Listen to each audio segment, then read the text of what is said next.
Going up. Only 11 minutes into the video. Oh, shit.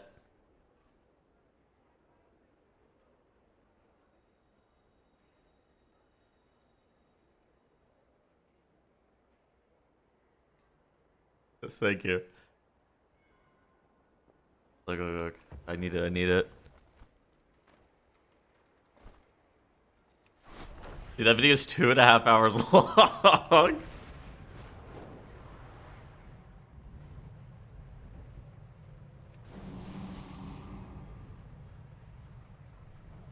I don't know anything Fodham Moonkins will be next season. I don't think... Is Moonkin Fodham? What past glory? I've done things. I've been places.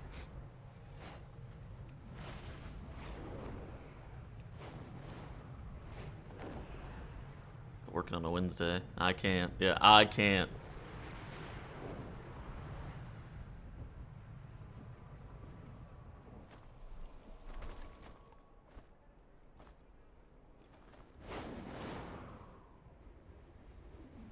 When are you retiring to get help? I retired once, and then I decided that I had to come back. I decided that... You know whenever somebody, like, retires early, and then they're like, fuck, I can't do this, and then they end up, like, greeting people at Walmart? That's me. I'm a Walmart greeter.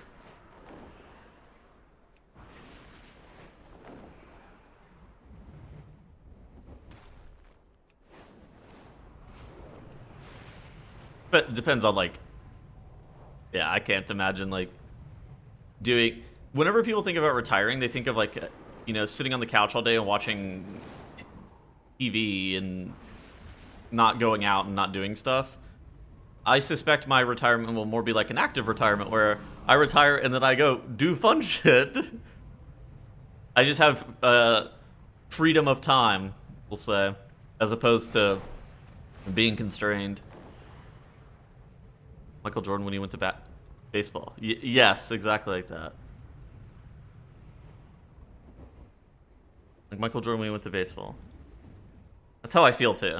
I'm glad somebody said what I was thinking.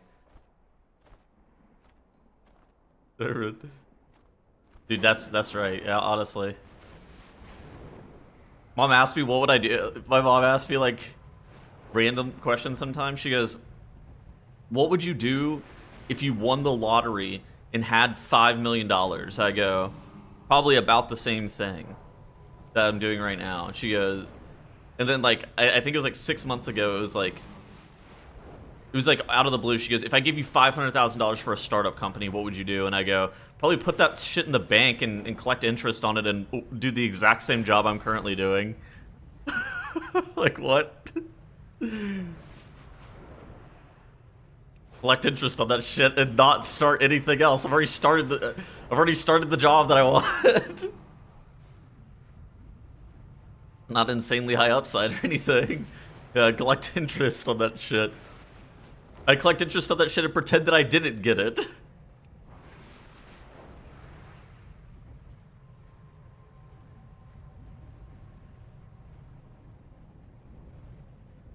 Did something else.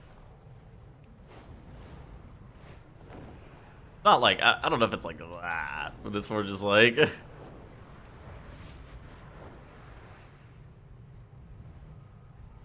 think the question is more along the lines of like... If you had if your company got invested in, or if like you got invested in as a person, what would you be able to, or what would you want to do with it? EXBoss was into already? Interesting question. I DM'd the guy from EXBoss and he said that Blizzard actually patched out a lot of the ways that EXBoss had functionality for Season 1. He said that he was working on a fix, but it's a lot more complicated. I DM'd him on the 29th. Hey, I was wondering if there's an approximate date for the 12.1 update that will be live on the PTR. I was wondering because I want to make a profile and give it out to people in a YouTube video. Hello, to be honest, probably won't be that soon.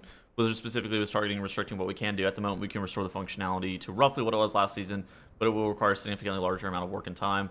I've been putting in overtime, but I still need a bit more time. All right, GG. That guy's the fucking goat. I suspect he'll get it fixed eventually, but GG. Estimated loss on recent nerfs for Moonkin? The first one, I don't know, probably depending on the damage profile type, 5 to 8%. The second one, 3 to 5%, depending on the damage type, or depending on the profile. So cumulative, it's probably somewhere between like 7 to 12%, 7 to 10%, something like that. Working while watching the video. Yo, what up? The Devour bug? No, what happened?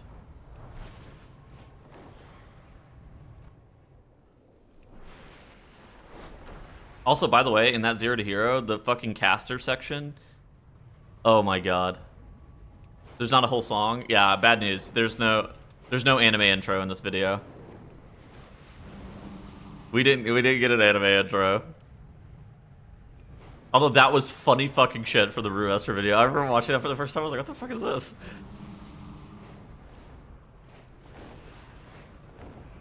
Priest hymns? Oh my god.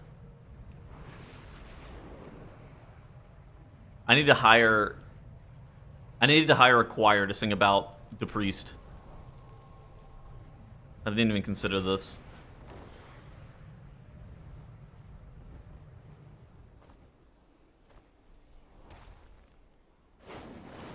They fixed the APL to account for the bug. Well, yeah, I mean, that's why sims are not reliable for comparing yourself against other classes, or even an estimate for like how much damage you should be looking to do. Also, good news is the dungeon mechanic sheet that I've been working on we're finished. I finally got it finished. It got Terrathal approved as well.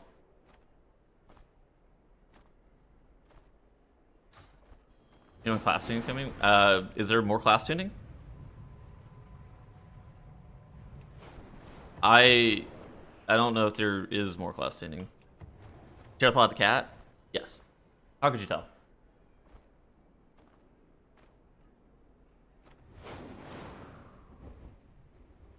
But yeah, so this week, what do I have to do this week? I'm gonna make a tier list. The Wowhead tier list is due on Friday, and then I gotta get this video done. The Bistard travel form? Glyph of the Dough for sure.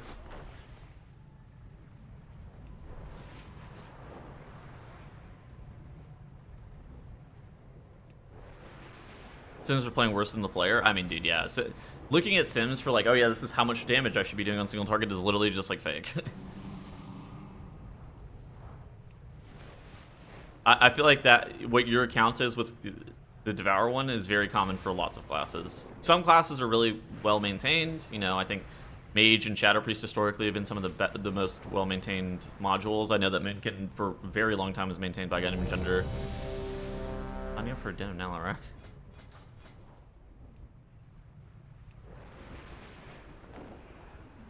I got removed from the group. Fucking mean.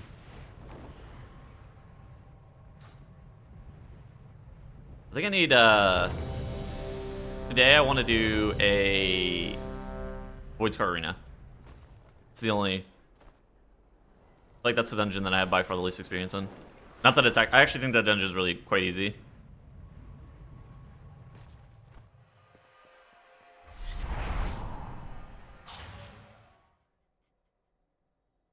Oh, but yeah, I don't, the question of is, when is the next class, do I know when the next class tuning is? Are we due for more class tuning? When the patch is on the 11th, I wouldn't be shocked if we're done with class tuning. I mean, we might get one more. I mean, maybe. Do we?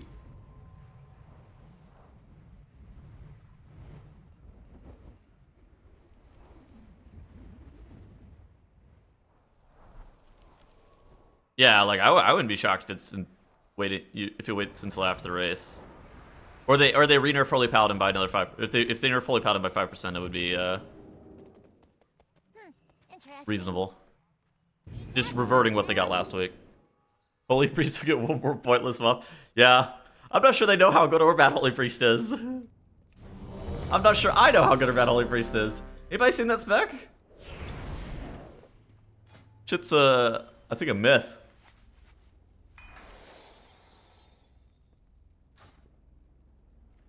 Yeah, we're gonna buff Benediction just for good measure.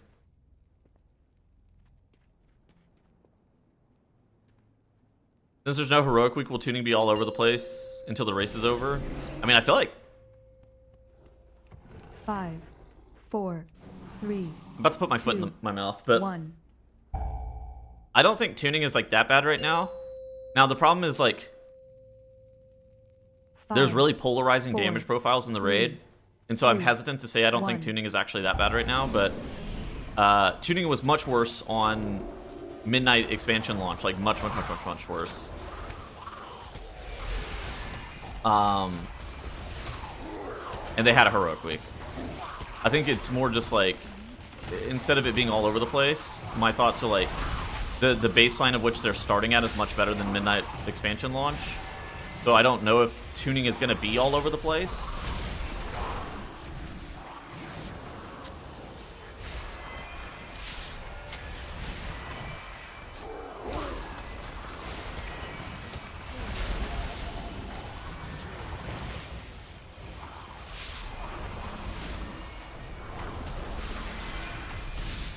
But again, there's very polarizing damage profiles in the raid, so I might eat those fucking words. Whenever I see a guild roll up to fucking Twin Fangs with 3 Frost Mages, 3 Destruction Warlocks, 3 Arms Warriors, or some bullshit. You're like, what the heck is going on over here?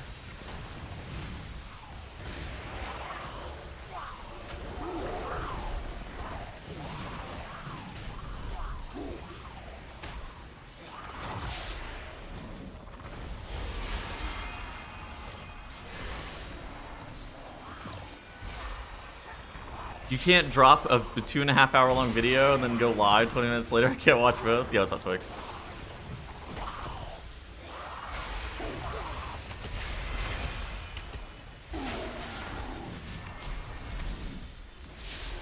Oh, tuning be over until the race is over. Holy fuck. No. They don't.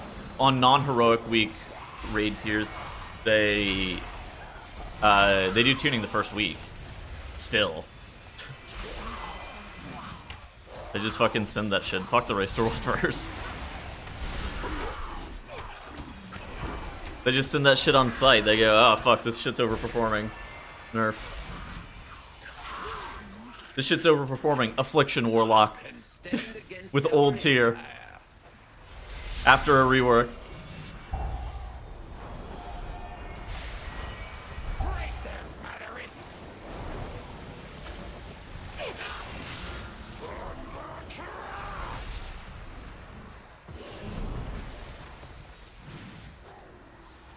Is the dungeon coming next patch? Yes. Coming on the 11th, bro.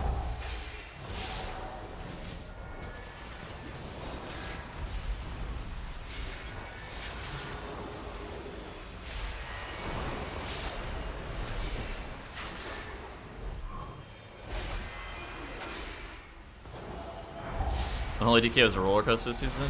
Yeah, that was some shit. Unholy DK's journey this season was a fucking shit show. Where they were broken, and then they got nerfed, and then people complained about how they were performing in heroic raid without tier and shit, and then they got rebuffed, and then they proceeded to get nerfed multiple times because they got rebuffed.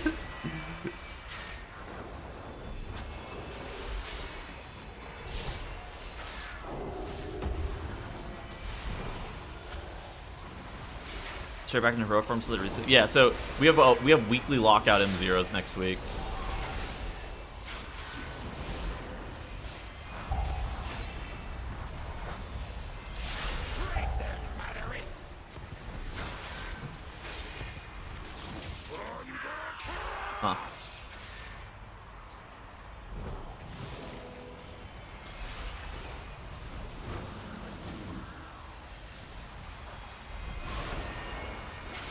I think bear players are sandbagging.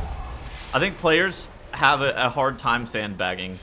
Whenever they feel like they can bring shame upon themselves by not playing hard enough and appearing as if they're performing poorly, they worry that they're going to get made fun of, so they absolutely try their absolute hardest. I don't believe anybody truly sandbags, mostly because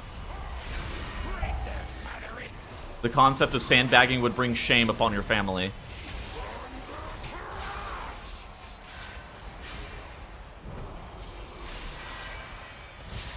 And nobody can resist the urge to do big fucking damage on the meter. Like it's an irresistible urge.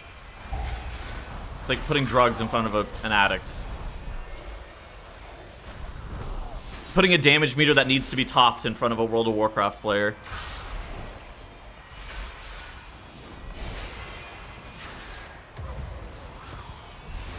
Yo, good morning.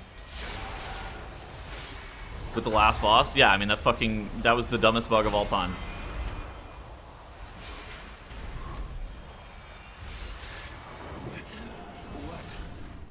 Temple in reverse. Of the Empire. This is like those people that tell you that they can focus and raid while having their like. I turn my damage meter off. I won't say a lot in raid, but sometimes whenever I'm fucking tilted and I really need to lock in and raid, I'll turn my damage meter off. I swear to God, if I had an eye tracker and it caught like how many times I would glance over at my fucking damage meter, it's too many, right? And that's why that shit's a plague. It just steals away mental energy. Damage meters literally serve no purpose in Raid or Mythic Plus other than making you feel better in real time or feel bad about yourself in real time. And they would honestly be better off if you turned them off, locked in on the dungeon, and then went and looked at logs after the fact. Moonkin looking like it's fine. Have we considered for 1 second that maybe it's a skill difference? Okay, now what? Can you go back to bed? It's too early. What a dickhead. After we've considered that, now what?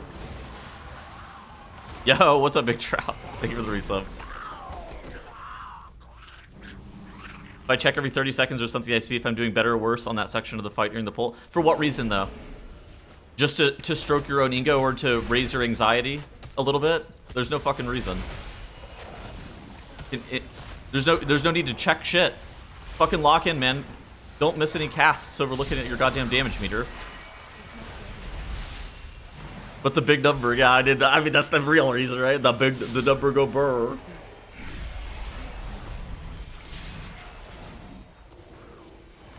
It's kind of like streaming. Anytime I go look over at my fucking chat while I'm streaming, I will lose damage. There is no way around it.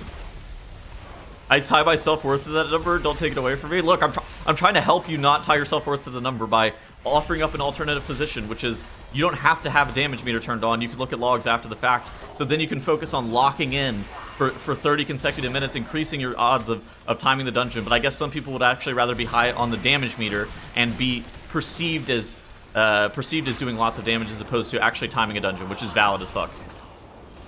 You know what? You're probably real as fuck for that. Who cares about timing a fucking dungeon if you're bottom of the meter like a chud?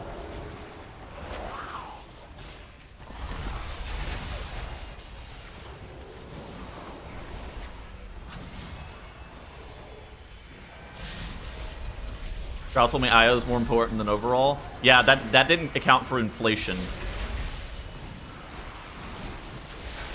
Overall is more important than IO because it's like it's kind of like investing, right?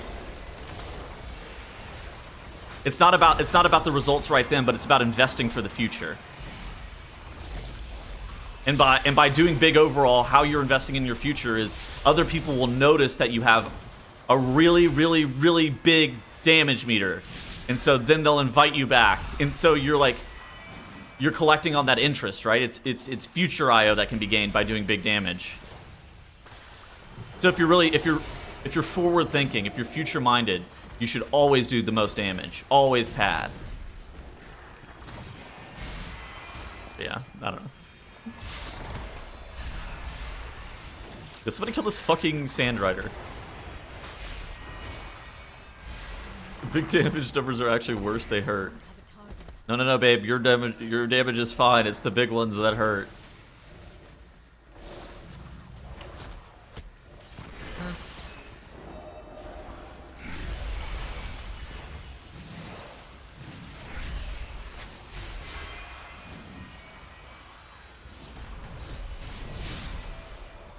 IO is basically a fake number for DPS players until he's DPS check people.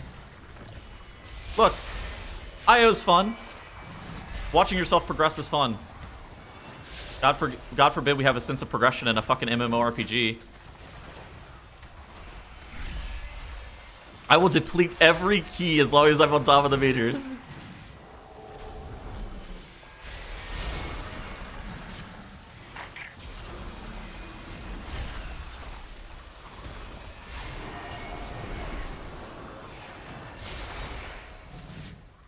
Okay. If a witch was gonna put a curse on you, and she said, you're always able to top DPS in your dungeon, but you're only allowed to time 25% of your keys, would you take that curse? Because I would be seeing you guys from the fucking top of the meter, baby. Keep on looking up. That's an improvement.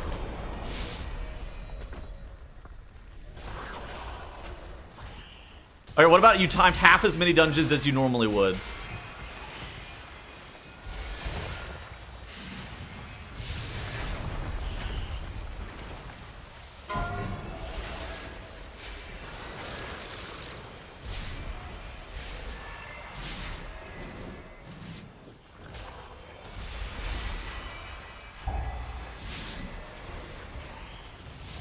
Dude, I think I just had like fucking PTSD take control for something. I got the Blizzard in-game alert, and then I like went to turn around from the boss like it's got the blinding sand from 2019 again. Oh my, I think I literally just I think I just had a moment. Well, what the fuck just happened? I just like almost gut reacted to a mechanic that doesn't exist anymore.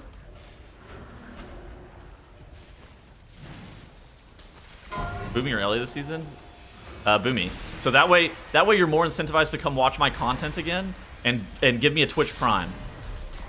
Times are hard for me right now. That's why I had to release a YouTube long, a 2.5-hour documentary about DePriest.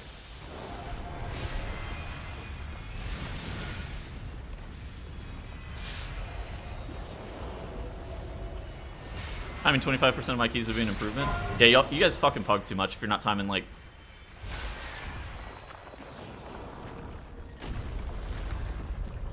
Yeah, y'all are pugging too much if you aren't timing like at least like 50%. God, that shit is like so fucking draining, by the way. You just sit there and you deplete all your fucking keys during a session. Or not even a session. You sit there and you deplete all your keys from LFG.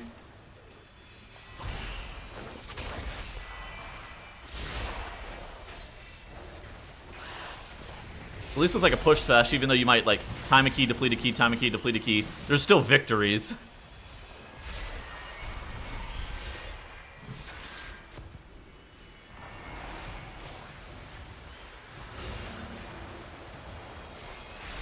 Understood. I fucking hate Understood. Tails. Oh my god, thank What a you. dickhead.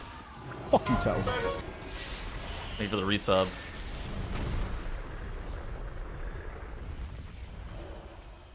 I don't know. Between the two of those, I think Moonkin's probably gonna be slightly better in Raid. I think Ellie is slightly better in Mythic Plus currently, but hard to really say. I think both those specs are like fantastic. I might bring Thor Loser out of retirement, depending on how good Ellie is this season. Thor Loser's last ride. That guy got retired after he killed Demencius.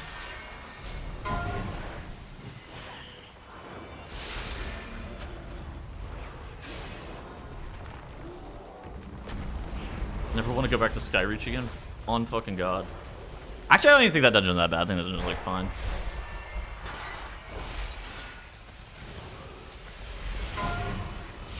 Wipe on the first pull and slash abandon. I just turned around again. Why did I do that? I keep reacting to a mechanic that doesn't exist anymore.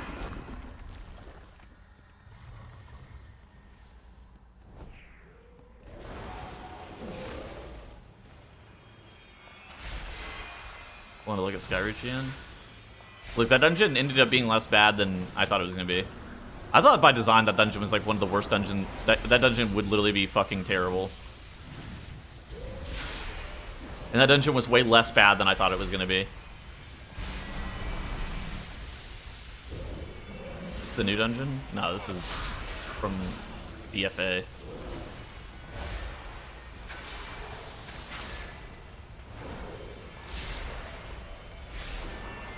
Just killed me? Oh, it's-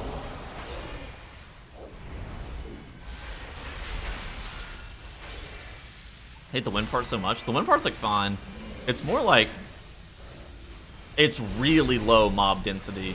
You don't ever do a nice girthy big pull.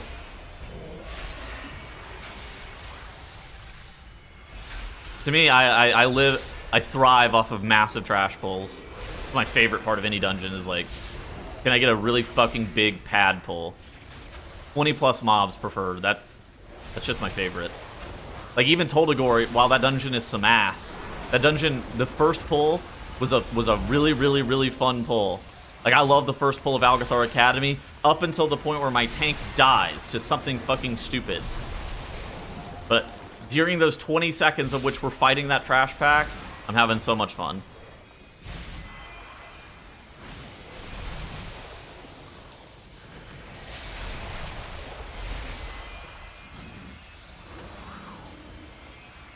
Dude, I had some guy fucking one guy me yesterday. Some guy commented on my fucking YouTube VOD.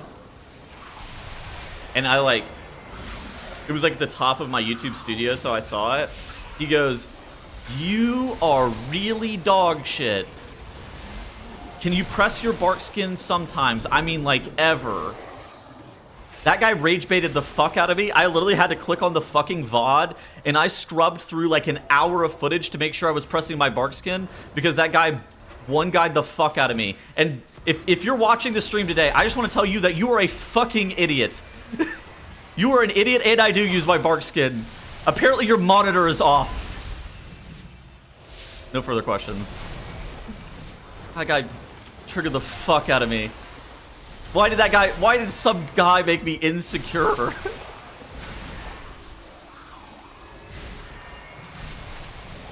My bark skin's literally on cooldown right now! Don't talk to me.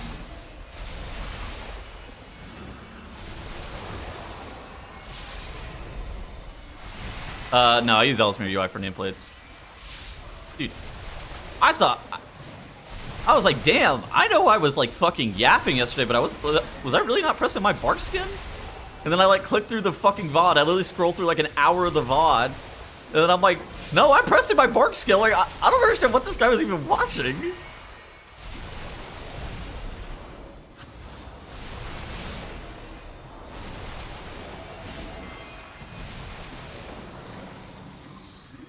Is the chatter in the room with us right now? I have no idea. That shit was my fucking trigger, though.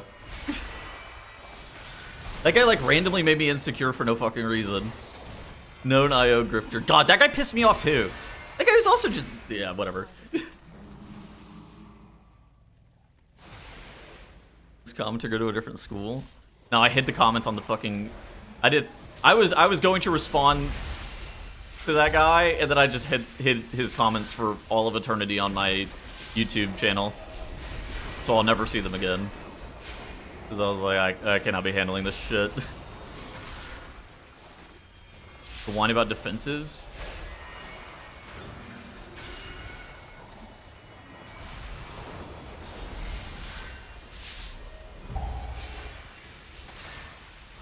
Alright, I'll tell you one of my biggest insecurities, but you're not allowed to make fun of me, okay?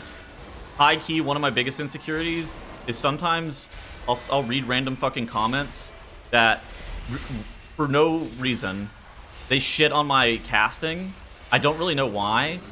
And they say that they hate me and hate my Fucking hate content. Tattles being That happy. shit What a makes me dickhead. so unbelievably Fucking Tattles. insecure. There you go. Yeah, thank you for the sub.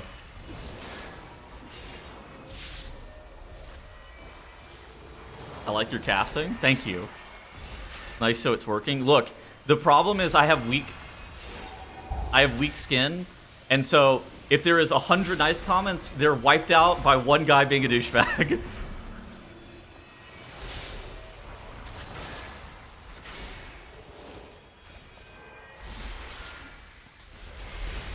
Love your casting in the race. Thank you. Or it's gonna make your skin tougher? Dude, it's just... I don't know. Something about it just triggers the fuck out of me. Because then it's like, am I doing something wrong? It's like, why do they hate me? I think my personality just rubs some people the wrong way, for whatever reason.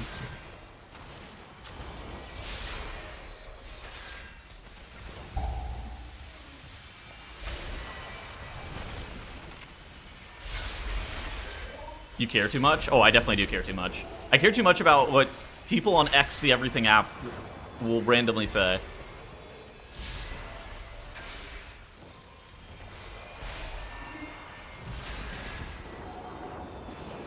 Did you guys say you have a good hairline? I'm jealous. No, that's valid as fuck.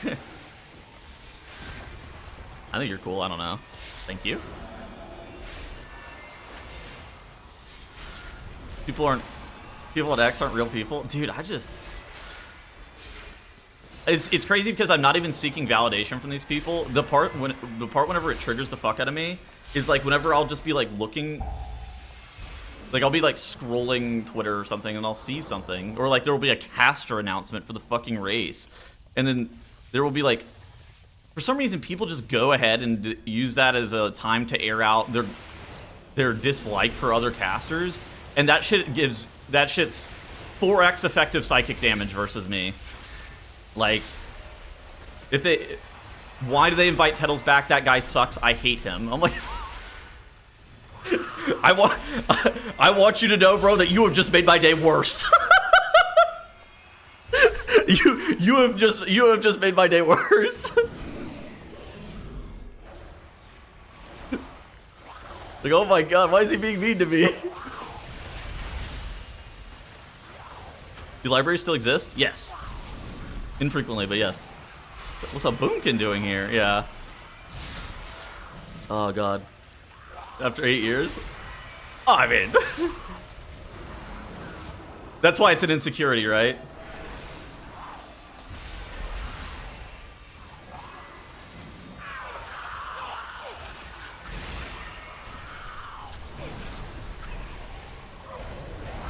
I don't think it's like... It's not based around my actual thoughts on like my casting. If I had like heavy critiques about my casting, or if, you know, my co-casters were critical about it or something like that, that's stuff that's like I would listen and not be like, what the fuck. But like whenever it's like random people, first off, they don't know what the fuck they're talking about. Like I can't logically like separate that from the feeling that they give me. Yeah, the video's a banger. Yeah, I'm glad you enjoyed it.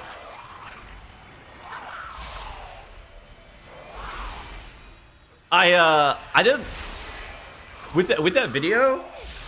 I actually re-recorded that intro at some point.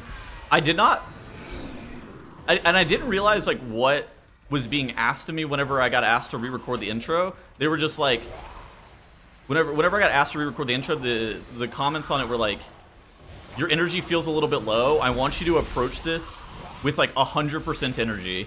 And I was like, okay, sure. And then I did it, and then I was like, I hadn't even thought about the fact that I was asked that until I watched the final edit of the video, and then I was like, wait a second, I understand what the fuck the guy was talking about now. I was like, wait, hold on, that's why he wanted me to come out with 100% energy. Like I'm fucking, I didn't even realize in the intro I'm like yelling for like 2 minutes. Wait a second. You're 150% out energy on Kalamazzi's stream? Yeah, that was Yeah, that was a lot of energy. I needed a nap after that one. That was a lot.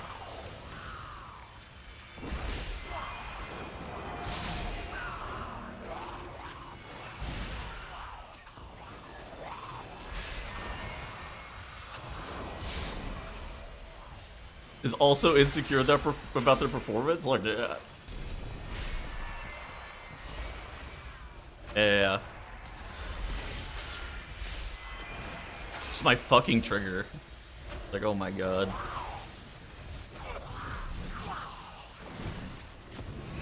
They just pit. Like, I can't even remember what that guy's name was, but some guy who's like... I can't remember who it was. It was right before Mana Forge Omega, though. This shit lives rent free in my fucking head. He was just like randomly shit talking me or something. I was like, what the fuck is wrong with you, guys, bro? I remember I responded to. I was like, dude, I'm sorry that my casting, like, you hate my fucking casting. You think I'm the worst, but like I was like, and then I was like, honestly, if there's anything that I could do casting wise to be better, where you think my casting is improved, like, let me know. And he just was like, no, I just think you suck. I was like, what the fuck? Like, there's no reasoning with these people. I was way too nice. I gave them way too much time. That's when I sat there. I was like, okay, I can't reason with these people. Oh my god. Like, my casting cannot be that bad. You do catch that sometimes for some reason. I don't know what the fuck I don't know. I think it's something to do with my personality. I think it just rubs some people the wrong way.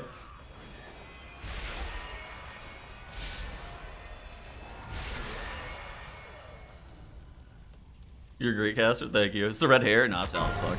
I think We'll disable them. I'm quite silly. And I think that for some people just does not do it for them, so they just hate me. Like, they just hate it so much. And it doesn't really do it for them. That's what I think it is, but like, I'm not gonna change my fucking personality. Like, I can get over that shit.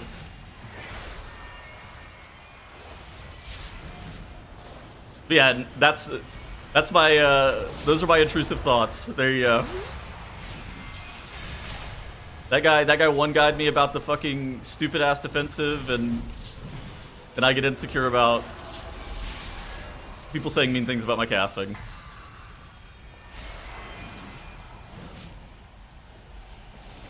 Think people take banter too seriously? I think there's also a subset of people, like, if you ever read the comments of the bench, 95% of the people who interact with the comments of the bench, whenever they're like, I can't believe Tettles said that, L take Tettles, they're fucking kidding. But then there's like 5% of the people who take it way too fucking far, and it's like, they ruin it, right? They ruin it for everybody else because they take it too far. And it's like, what the fuck is going on? Yeah, fucking Tettles, I fucking hate that guy. That guy's content's dog shit. I don't even understand why people watch him. God, he's not even funny. I'm like, oh, we were all kidding. Why is bro attacking me? What did he say fuck me for? You also said that you easily get one guide. Oh, tremendously easy. I never before has there been somebody more susceptible to getting one guide than me.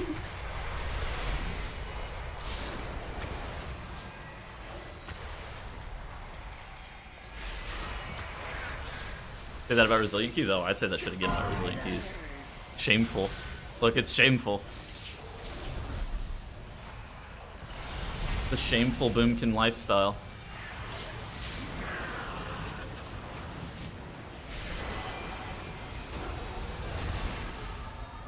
Game 4-man the MDI.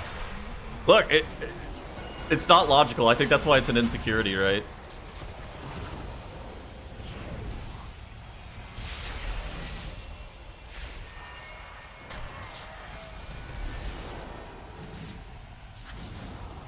If I was immune to it, it'd be better, but oh well.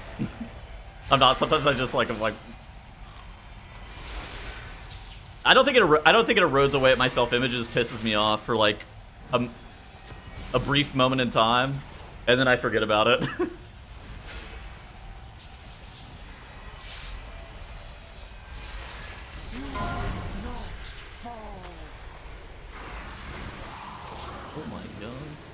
only got melee by that guy.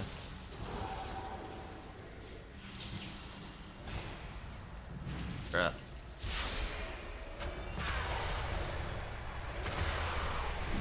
I think there's also a real feeling from a lot of WoW players that vocal opinionated content creators are out of touch. I am myself again. A little jealousy.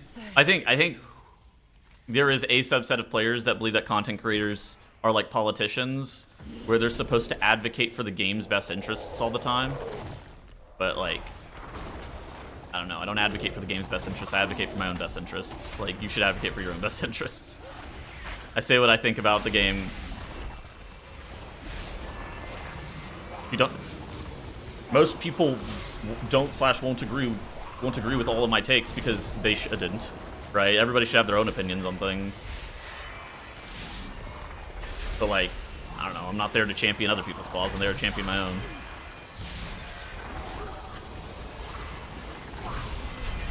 Yeah, like fucking buff Moonkin. Next fucking question.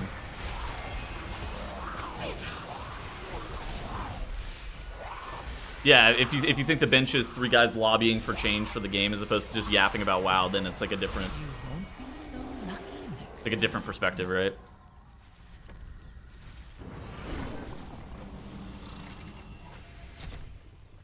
Wait. Housing and decor? Oh hell no. You're not gonna hear me talking about the labyrinth unless the labyrinth fucking rules, which in that case maybe I'll do it because that shit's probably not for me. Probably won't hear me talk about fucking housing aside from like, yo, are they ever gonna make this housing something I could use? Like shit like that, right? It's like,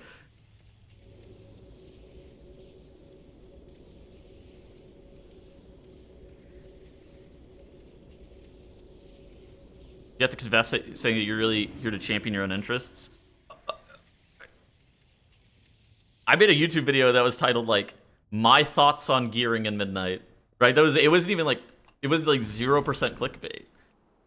It was just like my thoughts on gearing, and people got fucking mad. I've never seen people more mad than a video that was titled something that was like my thoughts on gearing. You might not agree. Yeah. Which is like, I don't expect everybody to agree. I was just making a video. I was like, I'm due for a YouTube video. I want to make a video about gearing right now. Fuck it. Gonna do for a yapping video. The overlay? Dude, yeah, the overlay's sick. To miss the question of the bench podcast? Look, I'm... yes. I did. I couldn't remember what it was called. It was like Darkmoon Deck thing. And I was like, oh no, man. Yes, I did miss the question. Bro, Squishy came into that fucking episode be like, yeah, this is gonna be a lot easier than the ones in the past. I was like, okay, cool. And then his first question was like, what is the revenge shade or whatever the fuck that thing is called? And I was just like, dude, you said this is gonna be easy. What? It's like, dude. It was fine. Like, I actually didn't think it was that hard. But he literally opened up and it was like, I was like, what? Oh, the first question was actually about the Neleus fucking ad. What racing is the name of the Neleus ad? And I'm like, huh? I don't know.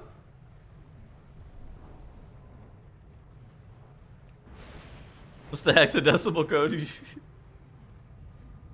No, man. 170, 170, 255. That's the hexadecimal code for... Oh, no, that's not hexadecimal. That's RGB. That's the RGB code for what Party Chat Blue is in-game.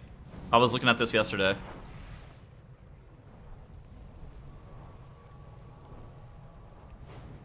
I didn't get a single emoji question. Dude, I just sat there, too.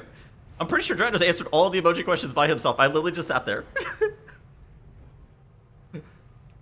I sat there and tried to give light banter. I was like, okay. My job is to keep it fun while we're sitting here thinking about this.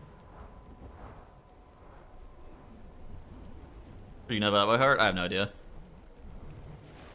I do got... let me see. WoW class colors. There's a nice reference for this that I always use. This one, the wiki, warcraftwiki.gg.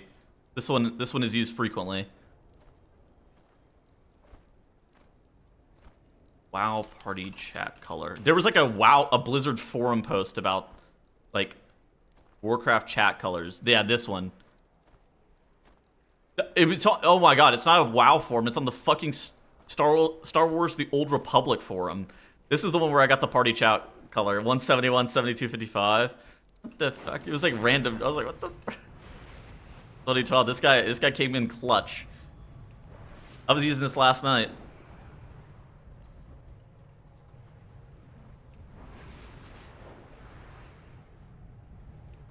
Star Wars: The Old Republic. Yeah, that is an ancient game. Monk Green. That's right.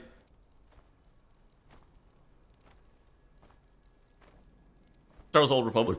Dude, whenever Rated and Might, the guild Might, like, disbanded at some point, and then a bunch of the people started playing Star Wars: The Old Republic together, and then when that game started sucking, they quit and went back to WoW and MoP. Or Kata? Or, like, Kata, maybe? What does Classic Plus have to have for you to enjoy it? I don't know. I don't know if it has to have anything.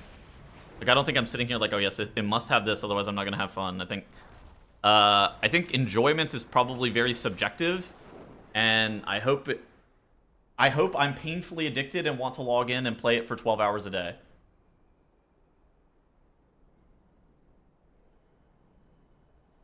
I want to be painfully addicted to it. Pretty much it.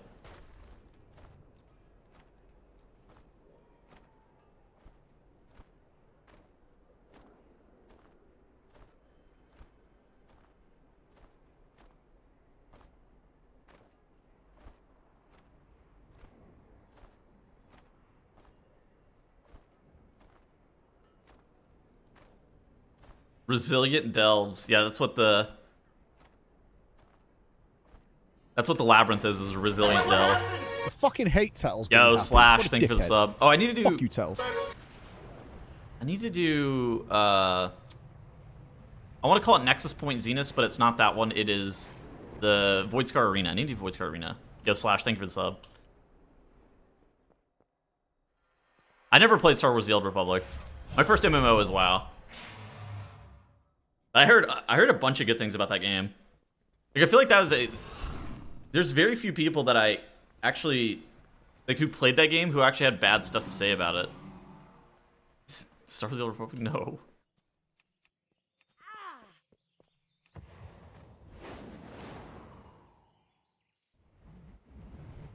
Even the imbalance between Mythic Plus and Raid, players will now require Keystone to Raid to play.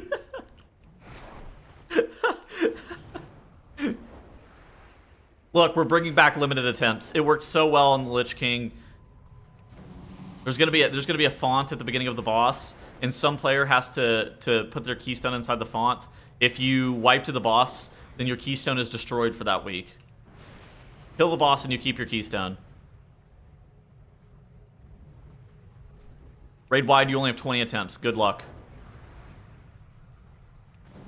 They're bringing back limited attempts.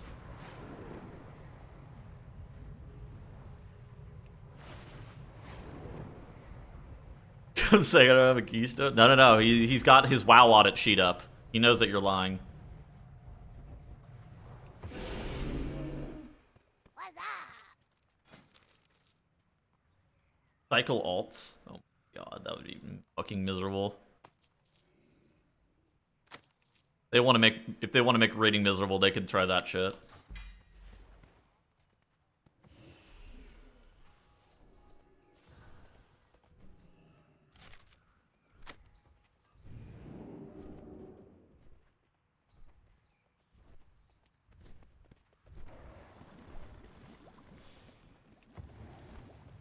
Listing with tips appreciated. In note, I mean, dude, yeah, do not tip these people. Do not tip people for fucking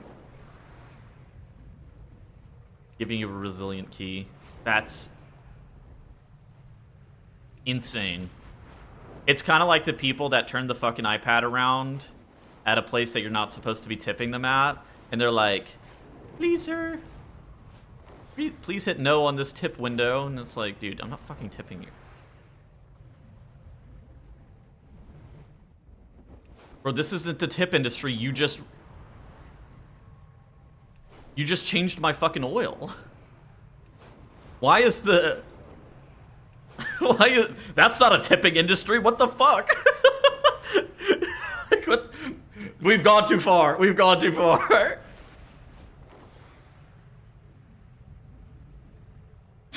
Yeah, like that was I thought about that the other day. I was like, what the fuck? Hell, none? Like, what the fuck? You rotated my tires and changed my oil. It's not a tip industry. What am I paying? Like, what am I paying you for? You're like the reason that we tip service industry people is because they're not making minimum wage. What the fuck? You're making like a normal amount.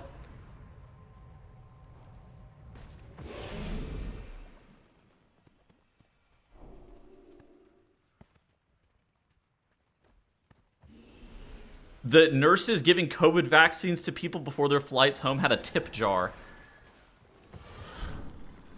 Again, we've gone too far. COVID fucked all of our brains up to where we, for some reason, believe that we tip everybody. Or all the industries, for some reason, just throw up a fucking tip jar. I actually think the most, I don't say the most, one of the most egregious things, in my opinion, is tipping Uber drivers. Why the fuck are those people not paid? Like, why is it my responsibility to tip these people? The Power Infusion Poet? Yeah.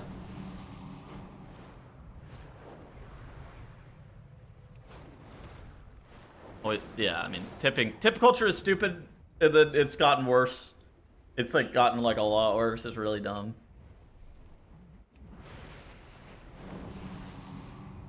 You honestly don't expect tips? I just don't understand why they don't, like... If I'm paying, if it's like the cost of the drive, and then there's like a $5 Uber fee on it, like how do the drivers then not get paid on all of that? Like, where the fuck is the money going? And then you read a headline like, yeah, Uber losing massive amounts of revenue, or losing massive amounts of money, and I'm like, on fucking what? Because it's not to the goddamn drivers. They're not paying their drivers handsomely. Where the fuck is the money going?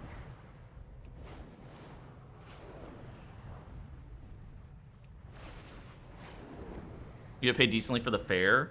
I mean...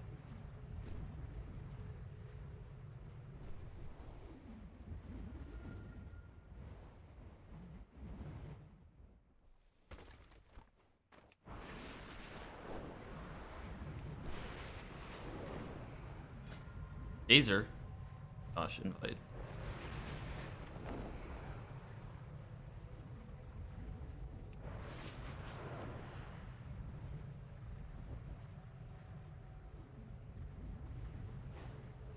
Corporations are tipping to subsidize their workforce to not pay them real wages. I think that that's the actual answer, yeah. Is some stupid shit like that, which I do not like.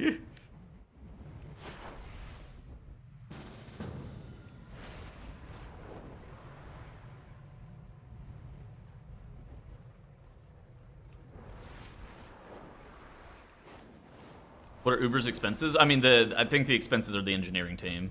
I mean, on an actual level, I understand it. I think that a lot of their expenses are research and development, and I think that they're trying to heavily push a bunch of capital into like self-driving cars and shit like that. Like I understand from like a logical level where it's coming from, but you see the, you know, it's more just like the headlines of like Uber losing money, and I'm like, for fucking what? Literally for fucking what? Welcome, friend. Getting hard gapped by Waymo. Didn't it come out that Waymos are just like driven by people in the Philippines or something? Wasn't that like a thing for a while? That like Waymos were driven by humans that aren't in the US? Do as you like. Just make sure it's entertaining. You get manually piloted when they get lost/stuck? Oh, yeah. Oh. Oh, that's not how I understood it. Only when they get lost or stuck do they get manually piloted. God fucking damn it. Yeah, that can't be. The legality of that is certainly questionable. Where's your food buff? I don't know. Maybe somebody will drop a feast. Playing Mario Kart? Yeah, they're playing Mario Kart over there, bro.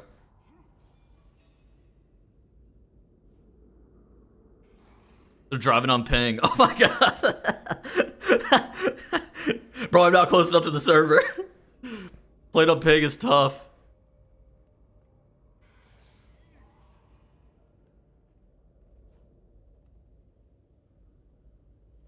Officer, I lagged. I've seen that there's like a bunch of questions on legal precedents on Waymo specifically. Like whenever they get into car accidents, like who's at fault? Like whenever a Waymo causes a car accident, who is supposed to be at fault? Because the logical answer is that the corporation is supposed to be at fault, but they're, you know, obviously going to say that that's not them.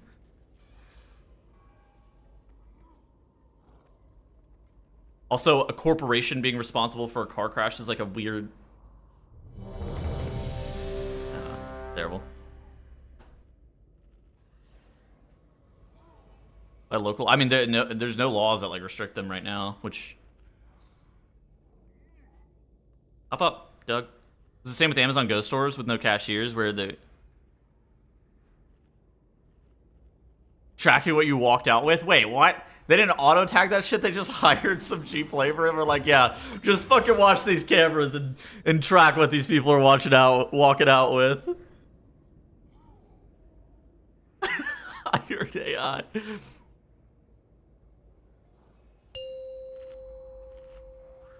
Up. 5, 4, 3, 2. The mechanical tuck. 1. Oh yeah, I got one of those too, I think. Oh, Turk. Oh my god, you said Turk. 5. Holy shit, I can't 4, read. 3. I think as I've gotten older, 2, my ability to 1. comprehend what people are fucking saying has diminished drastically. I gotta read more books. I gotta educate myself more, I think.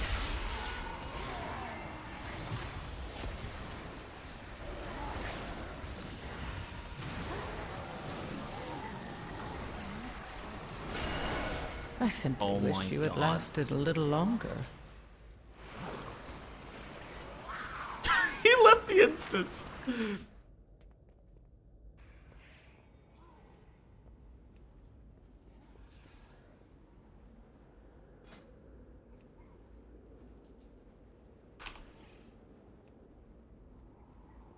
We let a volley go off and that guy first frame left the fucking dungeon. That's good shit, actually.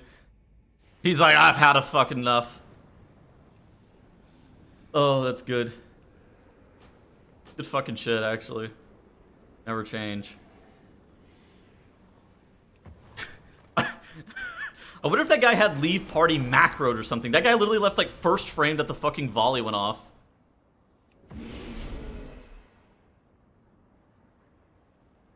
Yeah? Yeah? Lately, you've been really annoying to me in the morning. You've been biting my nose and waking me up at 5:30, even though your auto feeder doesn't go off until 6.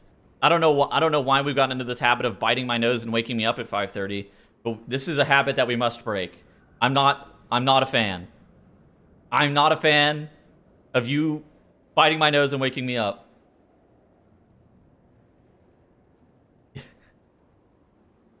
And then I have to hide my head under the blanket. I have to hide from him. Bite back.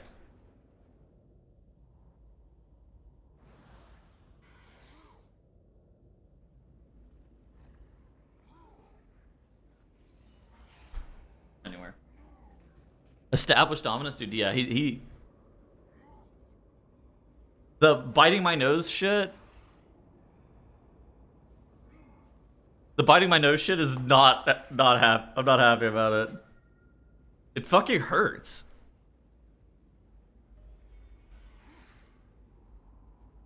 This guy's a Keystone deserter.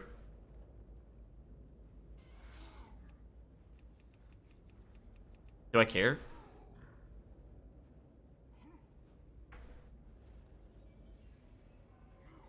That last guy is probably also a Keystone fucking deserter, and I didn't even realize. Tell me. This guy's not a deserter. All right.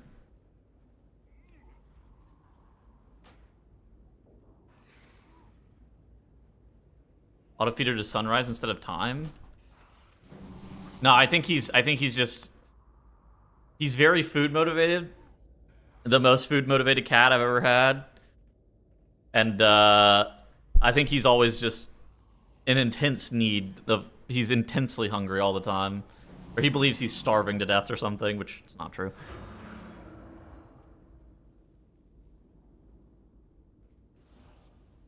Need greed loot? It's a good question. I'm not really sure. I think it's going to be very similar to Rotmeyer. Stupid chud. No, I'm sorry they called you a chud. I personally think you're great.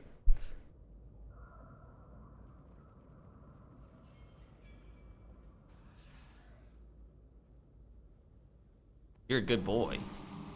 You just need to not wake me up at 5:30 a.m. And then the feeder goes off, and then he leaves me alone for the rest of the morning, which is like, oh, thank God. So I just go back to sleep. But also, what the fuck?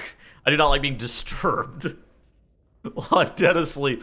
It's also one of those things too that like I'm like a really heavy sleeper, but a cat with sharp teeth biting your nose, like that's like I go from dead asleep, my fight or flight instincts immediately activate, and I'm wide awake. I'm like, what the fuck?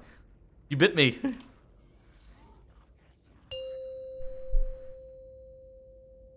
$5K safe? Yeah, I think you're good, bro. 5, 4, 3, 2, 1. Normal jobs are used to being wide awake early. Look, I normally wake up at like the crack of 9 or something, so I'm not used to it. 5, 4, 3, 2, 1.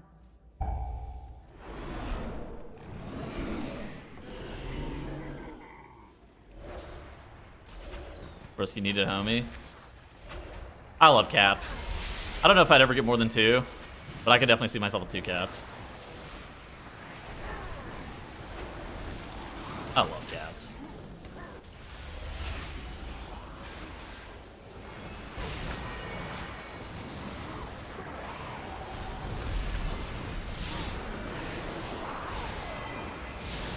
My last cat had FPV, and let me just say, that shit is awful. I have been demoralizingly shouted. And so I couldn't even have other cats. But now Doug is just a young kitten, and Only the strong. I'm waiting for him to get a little bit older before I get a second cat. Survive. FPV. Like feline herpesvirus. It's some bullshit where it's like it's an autoimmune disease that's highly contagious and can be spread via like water and stuff. Terrible.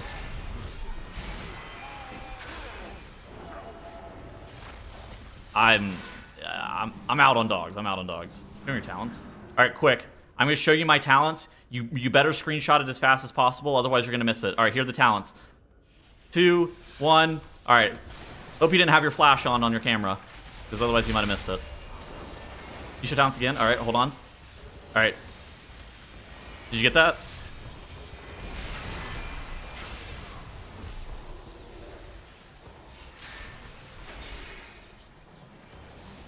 Okay. Make sure you. I'm glad you downloaded all of the nodes in quick succession.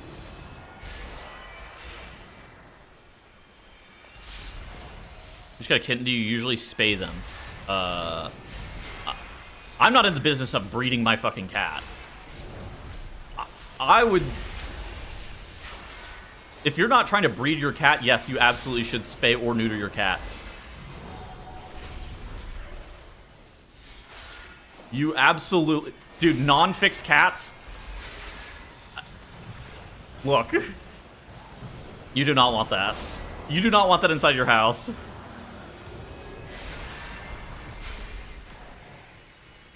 Yeah, a female cat in heat...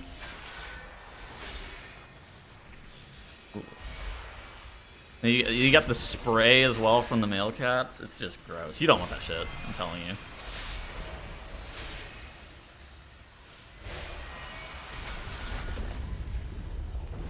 That's it. That's an overwhelming yes by everybody in the chat. Again, if you're breeding your cat, maybe, like, I get it, but, like, not. You definitely want to have them fixed.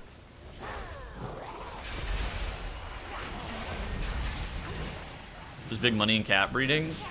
Yeah, but that's... Bro, nobody's buying a fucking American short hair... Some American short hair cat.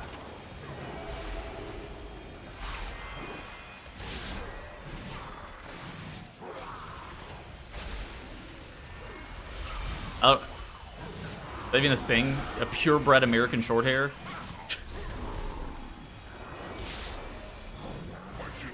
It sounds like some shit that's made up, right? Or a purebred tabby.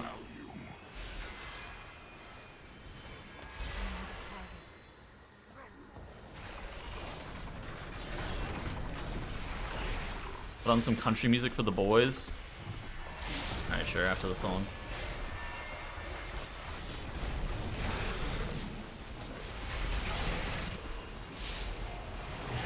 Cat distribution system.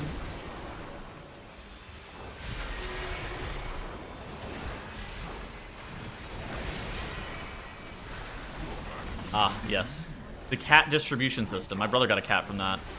There's a fucking black cat that just, like, lives near my house.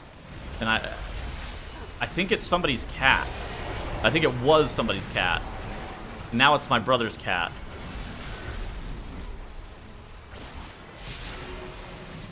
I simply wish you had lasted a little longer.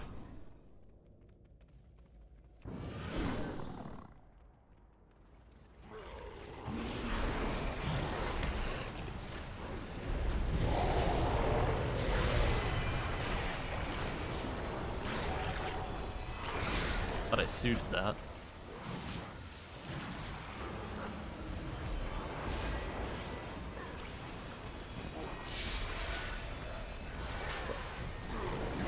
What am I dying to? What is doing damage to me? I'm fair. Dazer's healing arc? Yeah, Dazer's on a healing arc.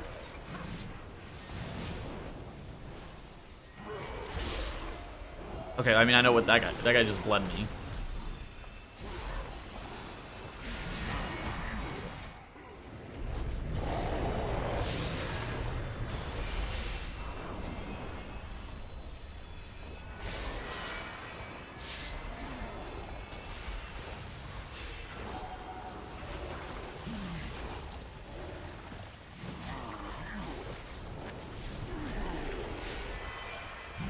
You don't own cats? Where the fuck do these cats come from?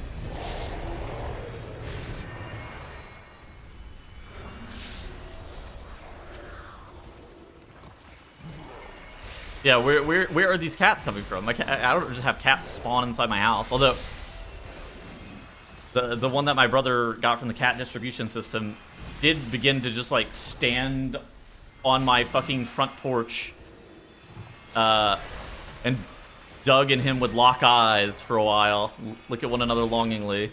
What's going on with that shit? Raining.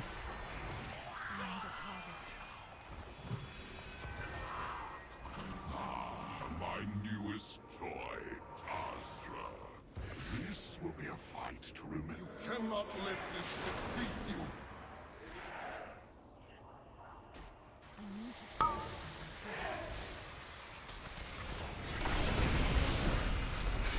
You hyped for the new season soon? Absolutely, dude. I'm fucking stoked. I feel like needed some content. Now we got some new WoW content. I'm excited.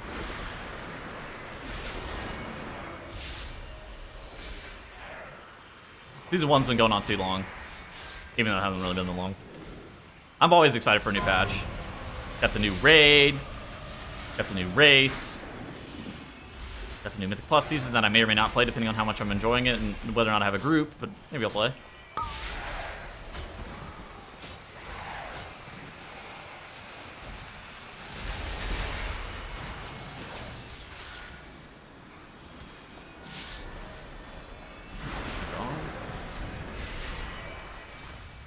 Are you rating as well? I'm rating as well. Yeah, yeah, yeah. I'm rating in a guild called Nerfed on Tychondrius.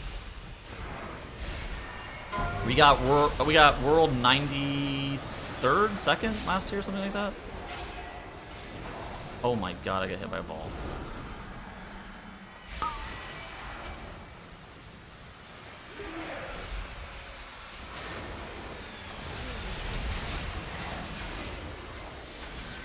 Oh yeah, yeah, yeah. Girth Raid's in my guild. Yeah, world first Voracious. Yeah, yeah, yeah. Critically acclaimed.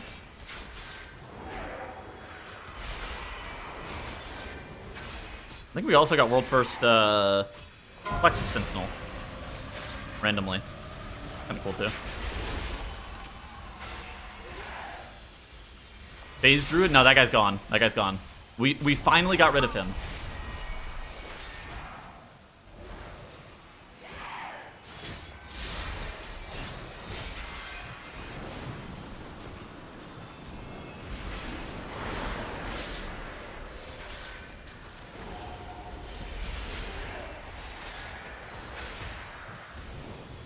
We lobbed Phase.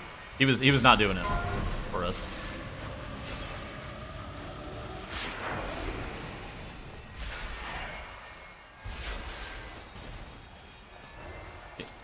Yeah, I'm gonna have a YouTube video series talking about my raid this season as well. It'll be fun, I think.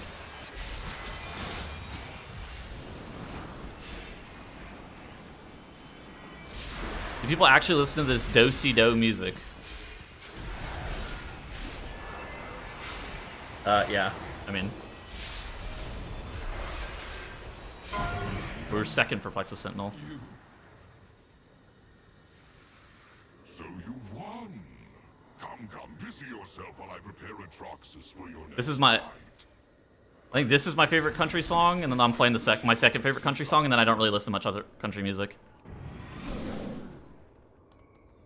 Even though I'm from the South, the land of country music. Country music has kind of become, I don't know how to describe it.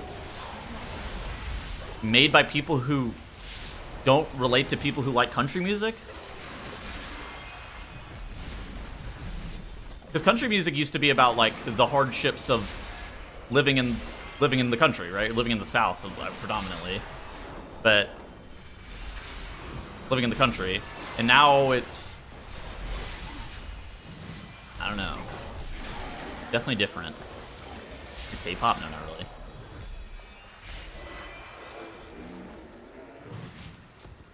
You're not using your 4-piece? No, I have my 4 set on. I'm on the PTR. Wait, what? What character of mine doesn't have my 4 set on?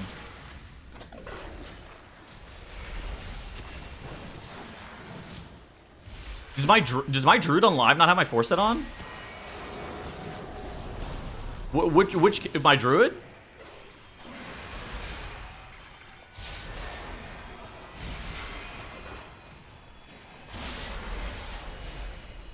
Intern of green.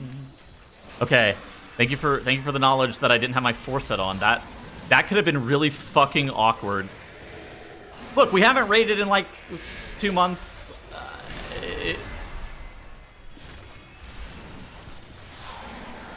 I need to make sure that I solve that problem before it becomes an actual problem.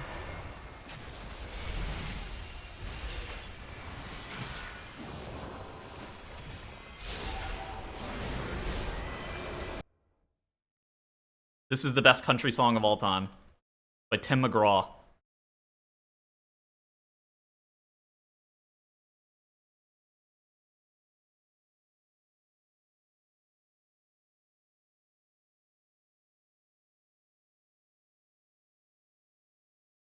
My style's rage baiting? I'm not rage baiting.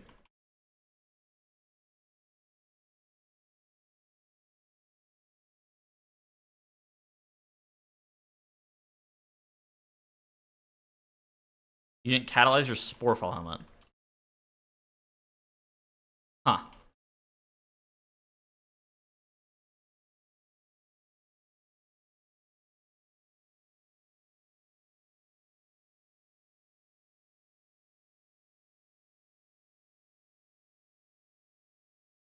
Oh, music doesn't play on YouTube. GG. Oh my Your survival wasn't necessary. Poisoned. Is not having your 4-piece when you parse a 14 on your last lure kill? No, I was probably dead.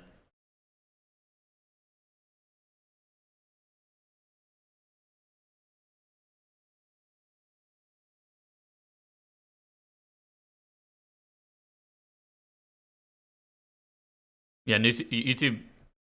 Yeah, they would like stop. They like YouTube, if it has copyright music, turns the stream off, like unironically. Give him shell. That's. I don't know if I've killed anything without my 4-set on.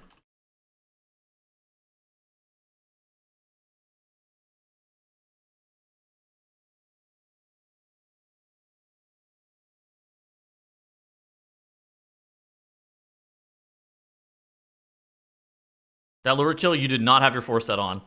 All right. That's enough investigated. We do not need to figure out how long I did not have my 4-set on. That's enough investigating. Thank you for letting me know. Guys, my guildies show up to this stream sometimes. We do not need them to know. This is enough investigating about my 4-set.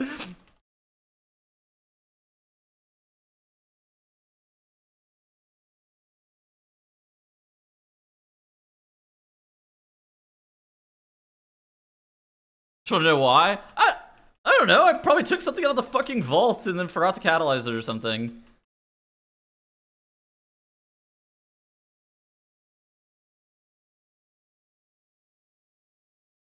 You think you killed in time? Yes.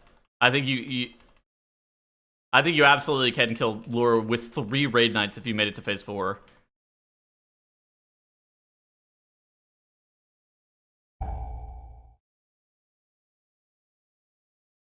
It's just that kill on June 23rd? Oh, thank God.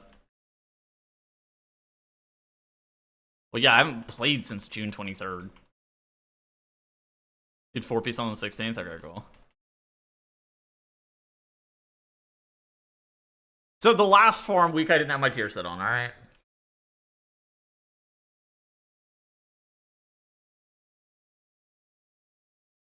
That's not very good, considering the 4-set's like an 8% damage gain for Moonkin, but that's neither here nor there. Sometimes it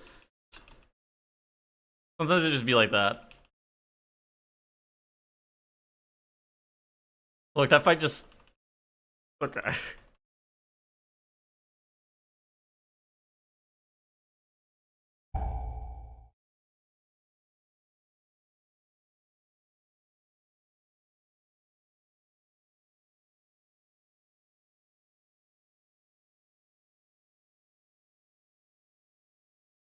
Surrounding area, yeah. I mean, like, I can now DPS 8%, I think.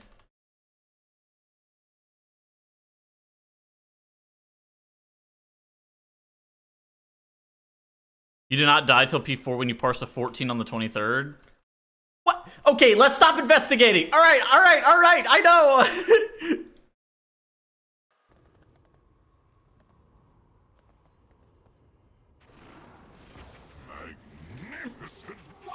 No. I was talking.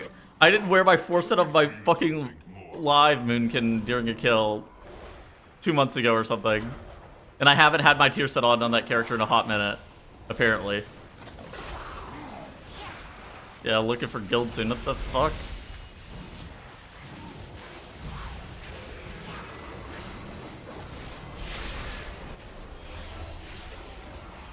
I got fear.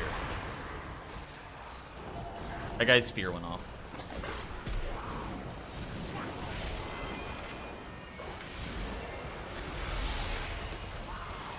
Dude, that guy... Is Raider IO lying to me, or are you really not using the tier set? No, I'm using the tier set. And then I'm like... Because he asked about Raider IO, which like only shows like live characters. I go, what character is that guy looking at that doesn't have my 4-set on?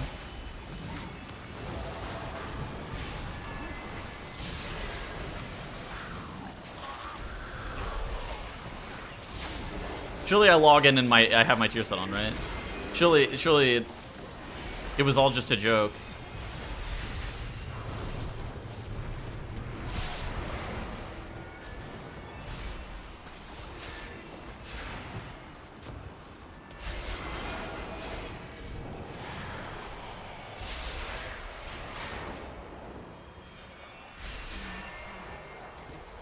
Time to cockwash the nerf log so I can flame Tettles in his new YouTube video series. Oh my god. I don't really pay attention to my parses like that. I don't know how much of that's gonna like be talked about during the video series, but mostly because again, I don't normally care about my parse unless I get like a really high parse, which then in that case I cared the entire time, but like if I get like a normal parse, then I don't care, of course.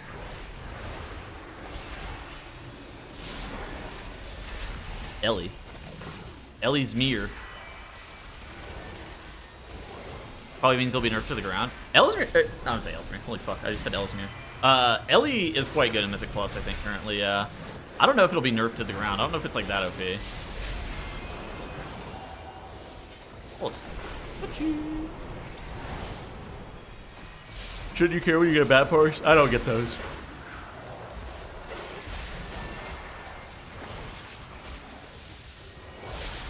I don't get bad parses.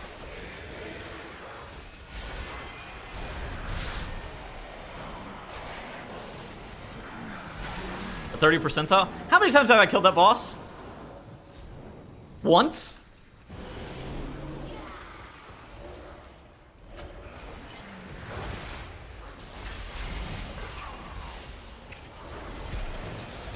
Three times? When the fuck did we kill it a second and a third time? I have no idea. You go for the 0.1% title if Boomy's good? I'll go for the 0.1% title, not if Moonkin is good, but if I have a group. The issue with me going for the title has very little to do with the classes I play, and almost everything to do with the not having people to play with thing. I'm pissed.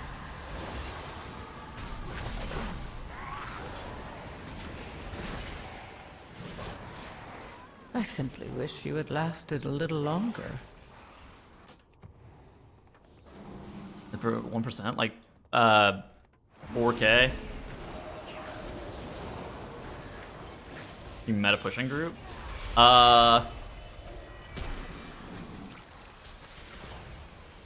Yeah, normally meta pushing group. The thing that I always like to do is I like try to region top keys are kind of my goal every season whenever I'm playing, like really trying.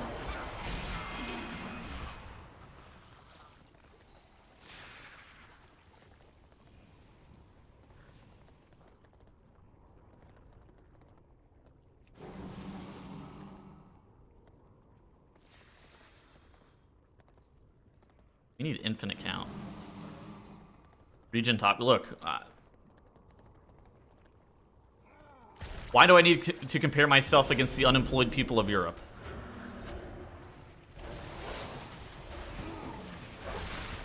That's like... Also, their keys are in the metric system. It's different. What about China? Their keys are also in the metric system. It's different. Aren't you unemployed? Yeah, but most people who play on NA aren't. It's not about me.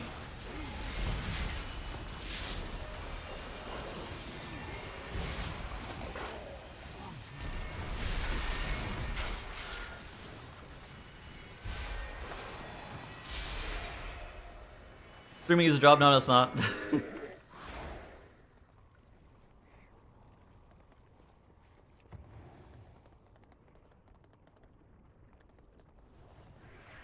I don't know. I would like to push this season. 5 people to play with. I'm down. If I don't, then I won't. I'm not gonna sit there and grind the 0.1% title, even if Moonkin is good through LFG, though. That should. I'd rather make YouTube videos or something. Arcane looking kind of pog. Yeah, that spec's broken. Best spec in the game.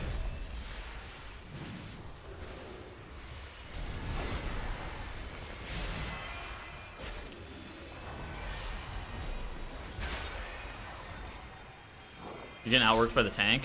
Oh, yeah. Look, he's just a harder worker than me.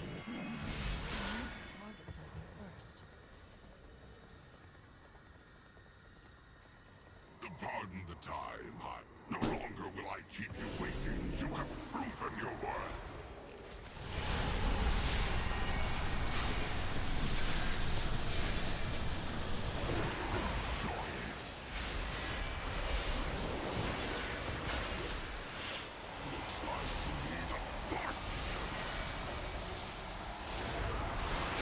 I will say, if I get silenced on this fight, though, I'm going to jump in a black hole.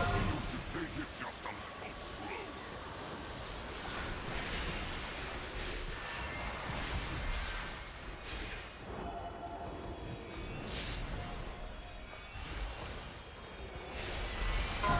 Jogging silence for 10 seconds as a healer. Dude, I got silenced. I think it's longer. I think it's like 12 or 14.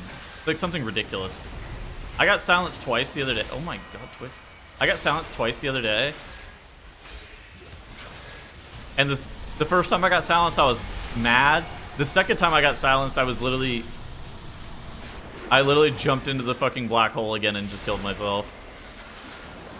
And requested to be res.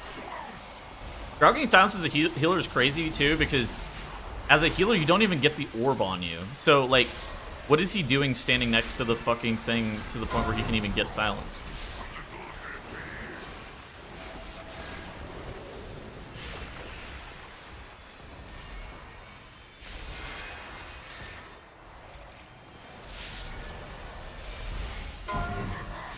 This is so fun.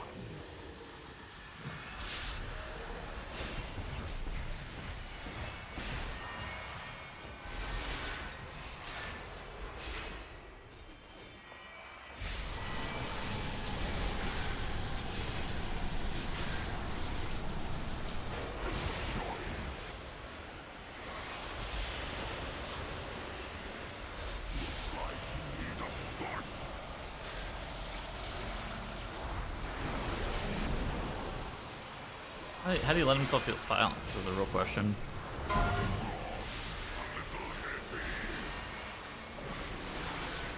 I'm getting silenced. Oh, no, not okay. Think nameplate profiles work with add-ons?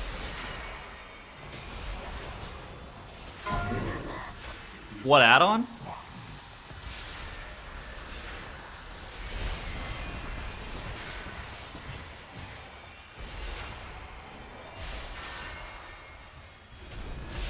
Plater?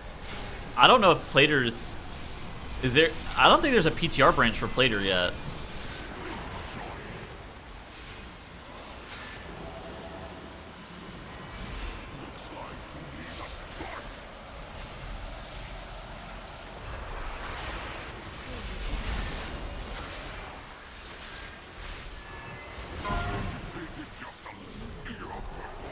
Oh, we missed count. My tank didn't have a calculator.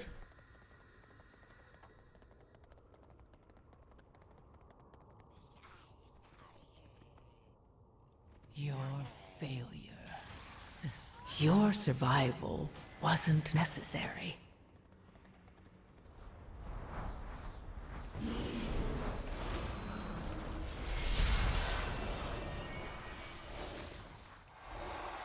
What happens? Yep. On that. Yo, what up? Hello, Mr. Legendite.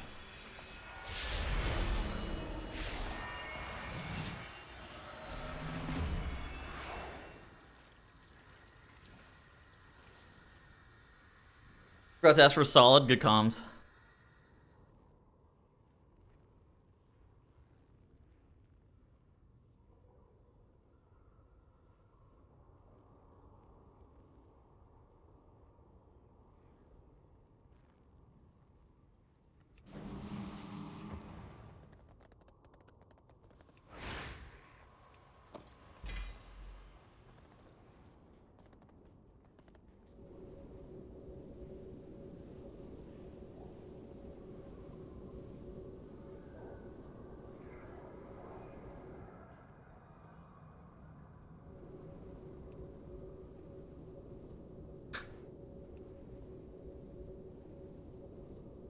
Let's see.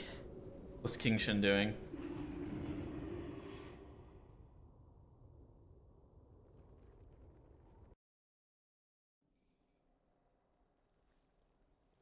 Who's in Ruby. Depleted. Team Age is in Temple of the Jade Serpent? Or Temple of Sethros? Temple.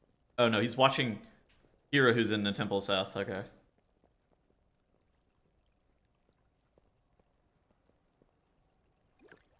Why haven't they buffed Arcane yet? I don't know. Question. Watching Yargi.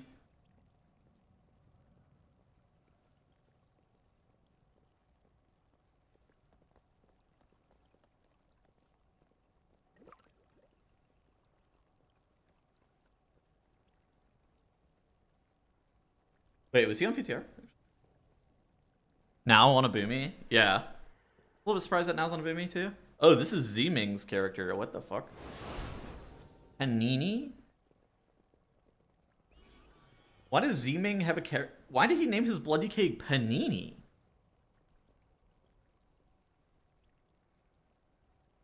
This is like the best tank in China, for context. This is who this is.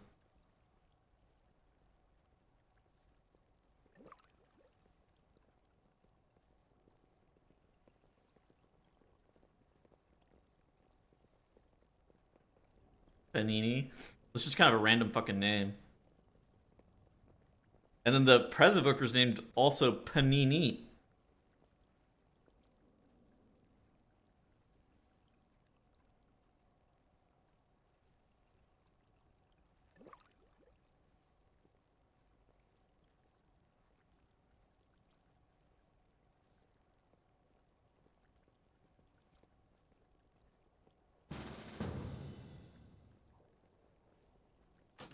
Shit.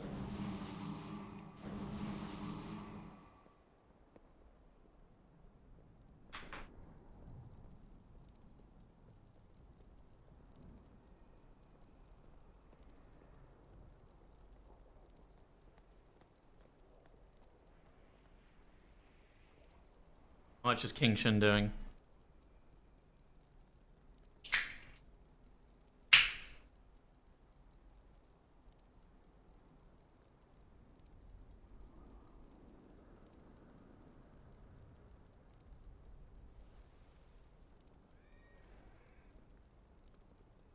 Oh my god, they know about the good lord of EUI.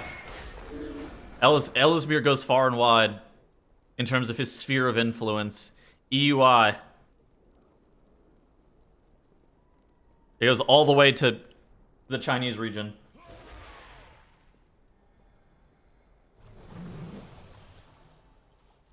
They call EUI Western medicine.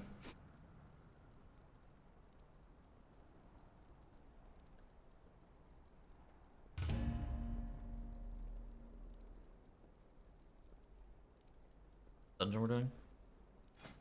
Denim Nalarak? Okay.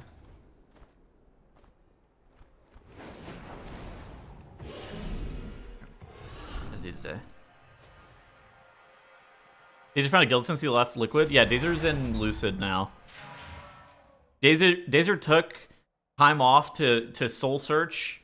And by soul searching I mean I think he was traveling around Japan and Korea going to nightclubs every night, but he was soul searching by his own accounts.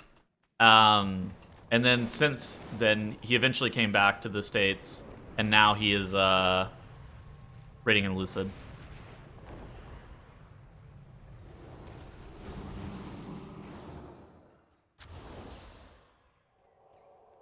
Soul searching. Okay, yeah, so that's a good one. Maybe. Yeah, he was drink maxing. Maybe.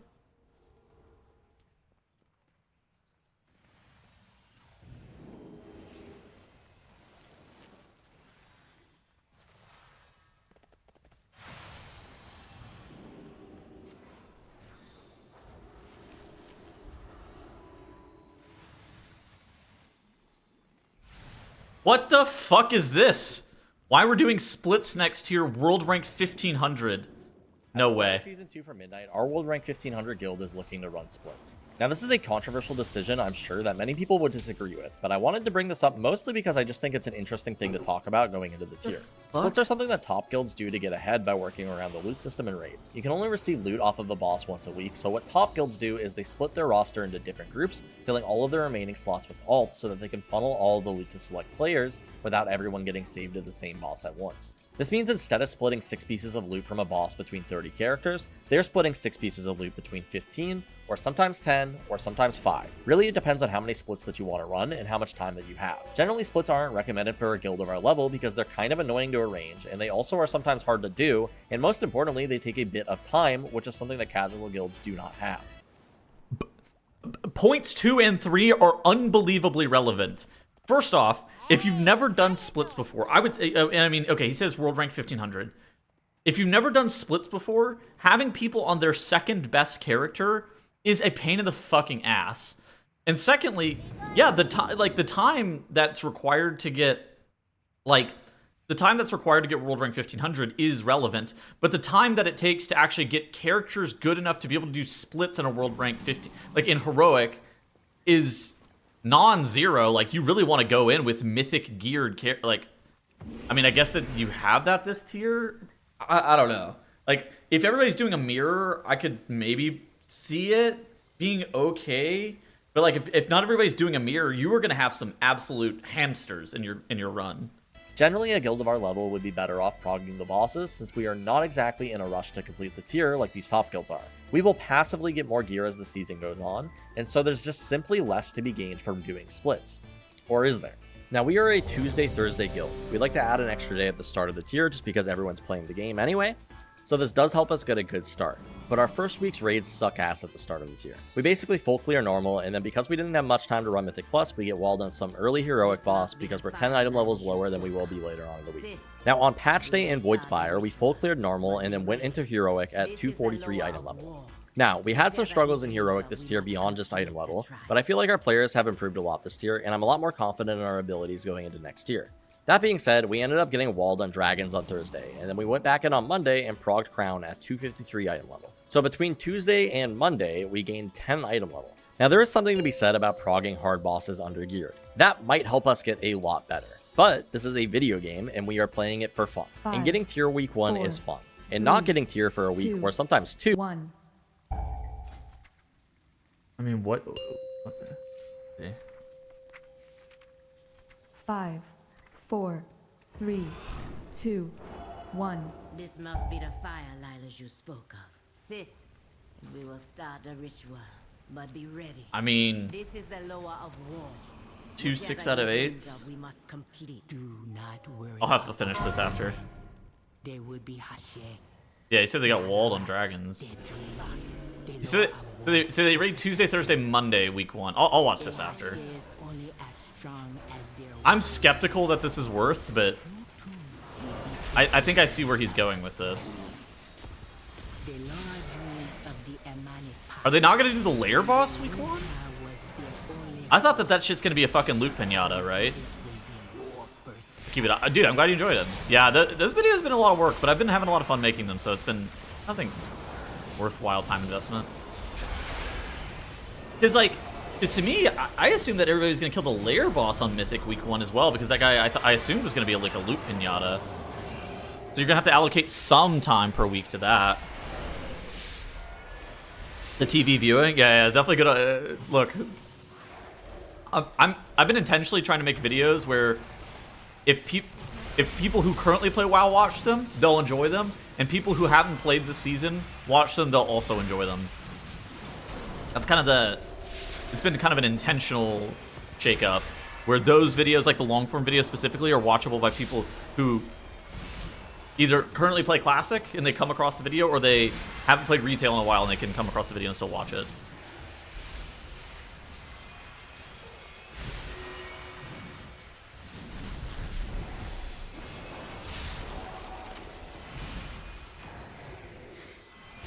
Yeah, I don't know.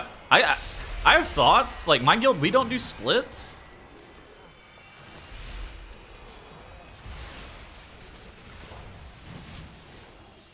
We're like world 90th and we don't do splits.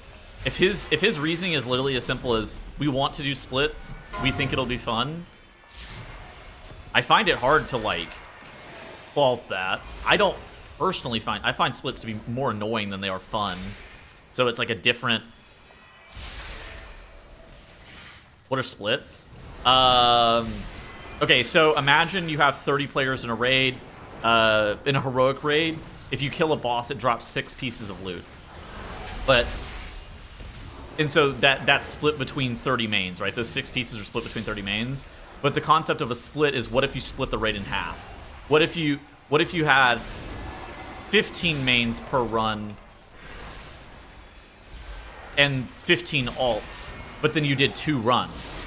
So the cost of that is, of course, the time that it takes to kill it the second time. But then you get 6 additional pieces of loot funneled to the...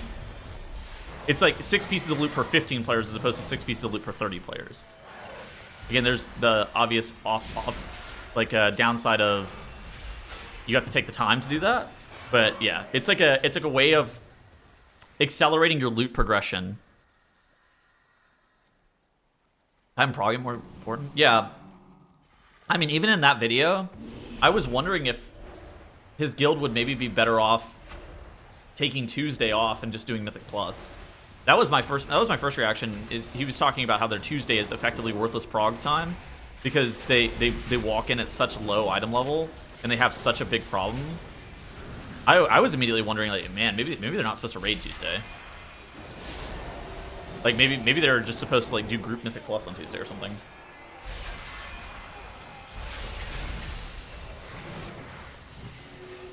Like would that time be better allocated? But I mean, this season's gonna be different, right? Because you're gonna walk in with mythic gear from this tier, so you'll walk in Actually, would you say they were 240? You said they were like 244 or something, and they were progging heroic, which drops. What does heroic raid drop from this tier?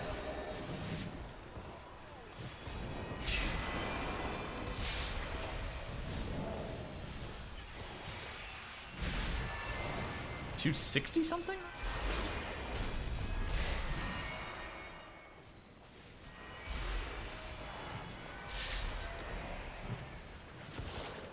$269. Okay. The 269 is 4 out of 6, 270 something ish. There were those like the horde monger whose greed. Yeah, I mean they were progging 30 item levels down. Now we're gonna walk in at 290. And what is heroic this year? 308.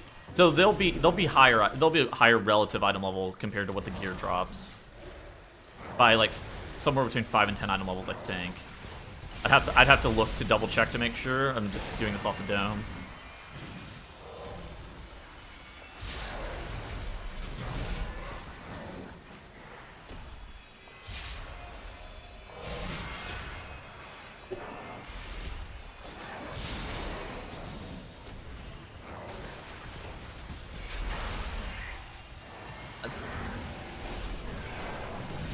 The problem I foresee with them with splits is like player skill. Like no, I really worry about player skill and the value of the time spent.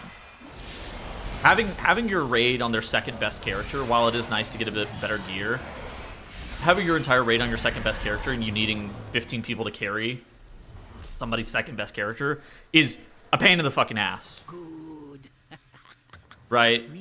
That's a time spent and or outside the raid time them not carrying problem. Yeah, I mean, of course, it's solvable, but like if you're a world rank 1500 guild, you just I mean, you have different types of people, right? Like so you have to kind of cater your guild to the raid you have. Karen will help you in the trial ahead. Not the raid you want to have. You need to like really make sure that you're making decisions based off the raid that you have, not the raid that you want to have. I'm skeptical. I'm actually really interested in hearing his thoughts on it after.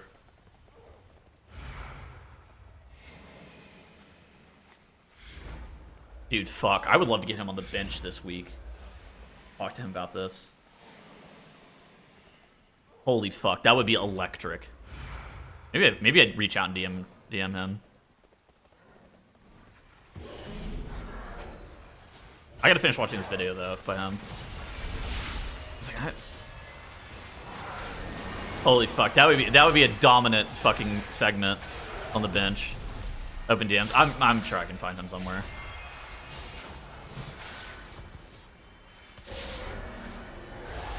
I have to think about it.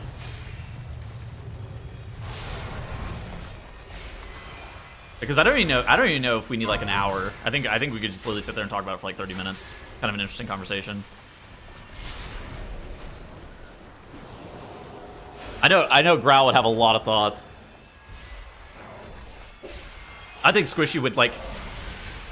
I think Squishy, just like my gut reaction, like what Growl would think. Growl would think, yeah, they're doing splits because they want to, because they'll think it's fun. And Squishy's gut reaction would be like, the logistical challenges of doing a splits with like a world rank 1500 guild. That's where immediately my brain goes to too. Is like, holy fuck, you're trying to get a world rank 1500 guild to be doing splits. Like that's a tough one.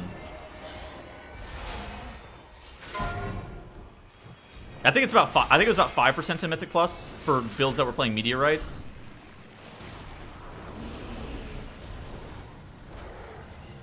I think it was a little bit less for builds that weren't playing Meteorites and Mythic Plus.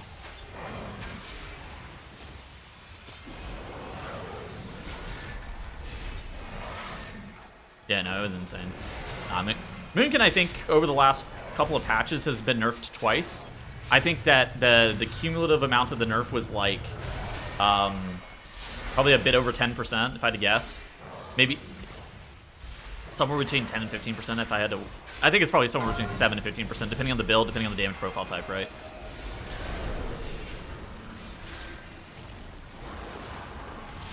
So. Yeah, no. I don't think Moonkin's the best DPS in the game anymore. Moonkin was like by far the best DPS in the game for a little while. I do not believe it's the best DPS in the game, but I think it's good.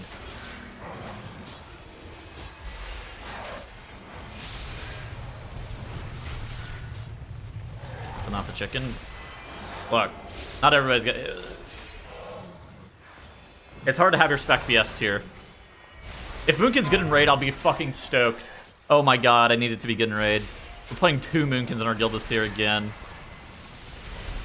We did that shit last year, and I'm gonna be honest, it wasn't really that bad. But it was also not that good. Arcane Elemental Balance would be a crazy comp. Yeah, I think that's certainly a possible composition actually. Lure Progos Moonkin hated it. Yeah, both are, so we played double Moonkin for like I think everything except for Crown of the or not Crown of the Cosmos, Lightblinded Vanguard and Lura, where both of those fights we had 0 Moonkins in on, and it was fine. Double Moonkin on Bello was honestly pretty decent. Like it was like it wasn't great, but it wasn't awful. And then we played double Moonkin on Crown, and that was like fine.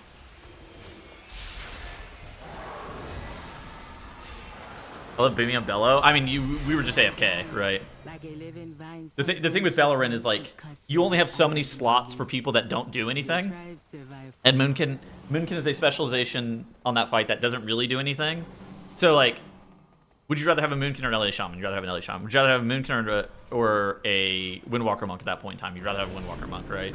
So like, Moonkin was probably we would rather had another Aug Evoker too. Like, Moonkin's like the 4th or the 5th best spec at like doing damage to the egg, which is fine.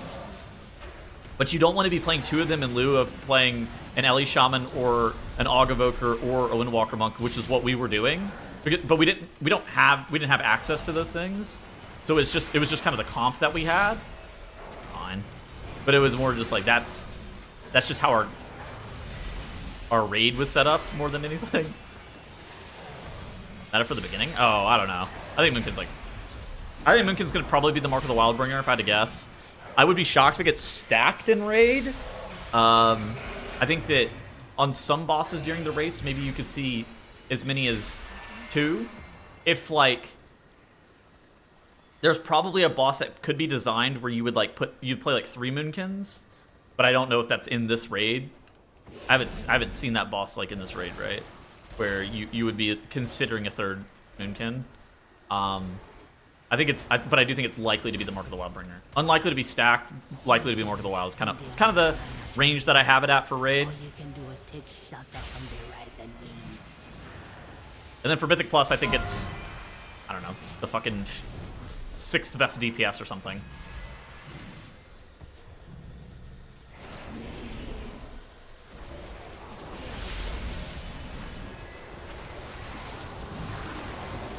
No, I couldn't get the Mauler targeted, so I had to just like Solar Beam the stack and hope that it worked.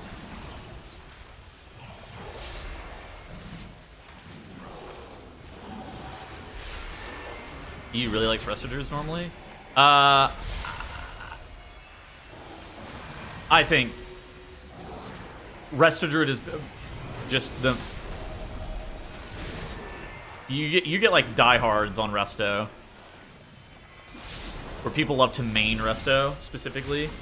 I think that's more of like what the situation really is kind of around. Do you think a rank 1 player could get a title on a season on a fresh BNAD if they were never allowed to add people first, join call, or reveal who they are to anybody?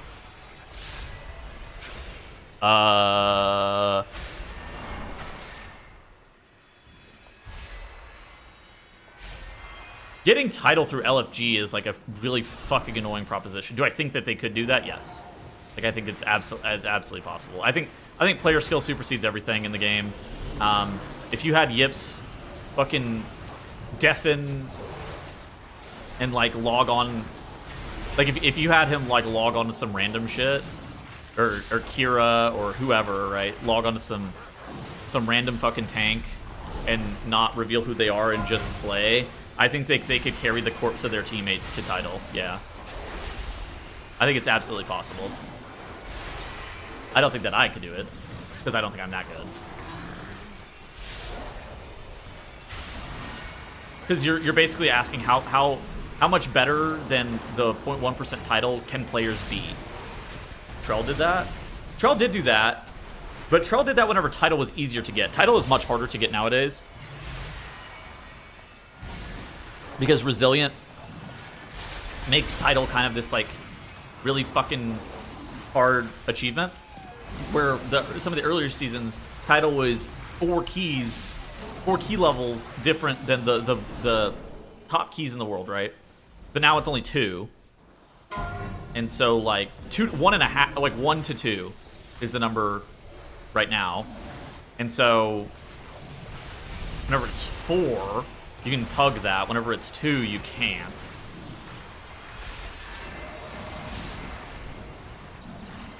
And you're not like, if you're pugging in the way that you know this described, you're very unlikely to be able to get many of the benefits out of Resilient, right? So you're gonna have to be basically just like one-shotting your fucking keys.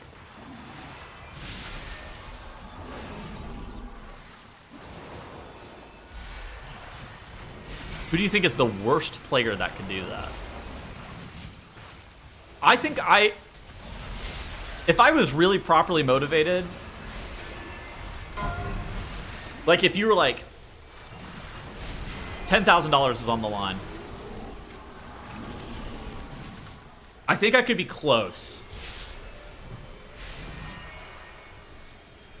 I couldn't guarantee that I was doing. I couldn't guarantee that I would do it. But if I was like, you know, really properly motivated, or like not even $10,000, it was like $30,000 is on the line if you do this throughout the entirety of the season, and I'm like really fucking properly motivated, I think I could be close. The problem is like, again, title and LFG is tough, and I also don't play a tank. I think tanks, title level tanks inherently have an easier time doing it than a DPS as well.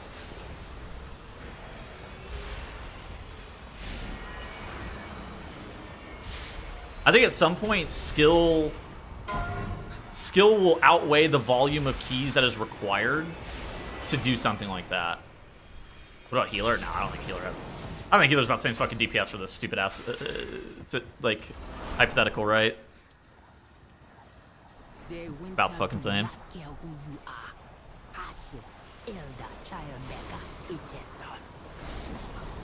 I think I'd be close. I don't think I would actually be able, like, it would be like really fringe for me to be able to do it.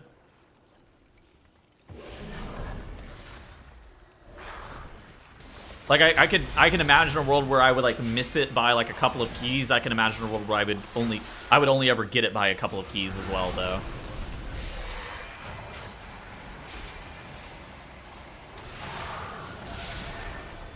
But yeah, I mean, I think that again, I think like Yips and Kira would like blow past the challenge pretty easily.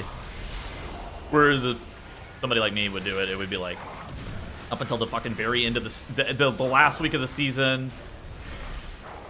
Maybe I get it, maybe I don't. Type of shit. The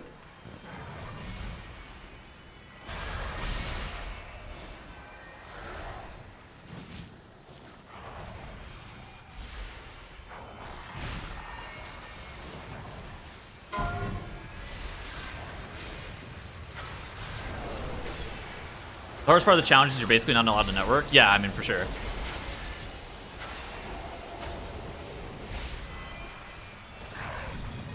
There are people that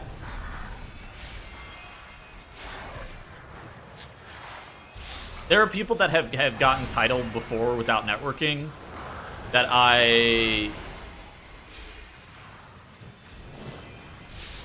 yeah. There are people who've gotten titled before without networking, really, that like they would be like marginal title level players even with networking. Probably a combination of the season. You kind of need to get, you're gonna need to kind of get lucky as well, right? Because by asking, I think it's also kind of region dependent. I wouldn't be shocked if a region like EU has a much easier time doing this than say a region like CN. Like CN, I wouldn't be shocked if it's impossible to do it in. I think NA it's probably possible, but it's going to be really hard because the title's lower. But I think that a region like EU that actually is more willing to pug title level keys in LFG, right? Like list a title level key in LFG. I wouldn't be shocked if you have like a, you know, more opportunity, let's say. Not that it's going to be easier because you have to do a higher level score goal, but the opportunities I think is going to be the limiting factor for a lot of people.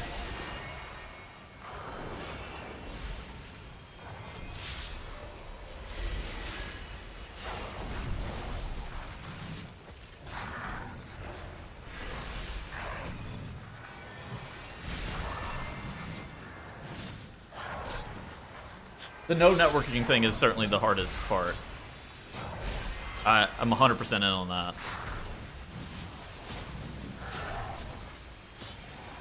Trains is pretty obtainable. Yeah, I think it is obtainable. Like it's hard and really fucking annoying and not very fun, which is a different conversation, but I do agree that I think it's obtainable. Like, I think it's attainable by many, I'll say many people, but like, you know, your top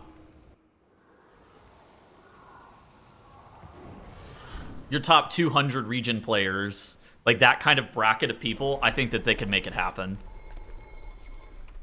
Do you agree that content should be released worldwide at the same time? I don't think it makes sense with what World of Warcraft is and how server resets work and the way that the game has been designed over the last 22 years. I think that, like, in theory, should it be released worldwide? Yes. But the problem is, like, with how the Great Vault and what reset means, I don't think that there's, like, a really good solution. Because you're basically saying that, hey, all of these guilds that have been raiding for 22 years on the same days, at the same hours, like whatever, you guys are gonna have to probably change you guys are probably gonna need to change your raid days now because of reset being during prime time potentially. And so, like, I don't think that that's really good. I think if Blizzard had a seamless way of doing it, they probably would have done it, because I don't think it's very fun for European players to watch people on NA, and same with China, just get the version of the game that they want to play 13 or 32 hours earlier. Like, I don't think it's, like, really feasible, like, is the problem.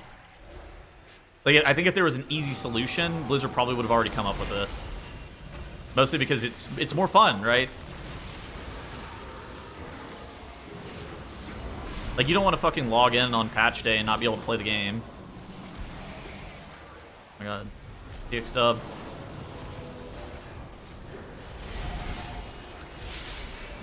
Fuck that guy.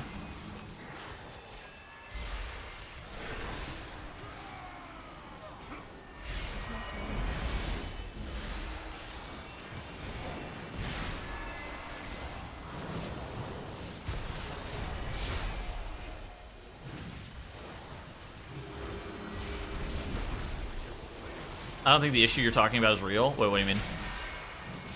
Races? Yeah, I mean the races would be better. You don't think the issue of like where do you actually set the reset is real? I mean it's a worldwide game. Like I think that the server maintenance is solvable. Like you would always just do server maintenance. You would do like a rolling server maintenance at and prime, right? Whatever the fucking opposite.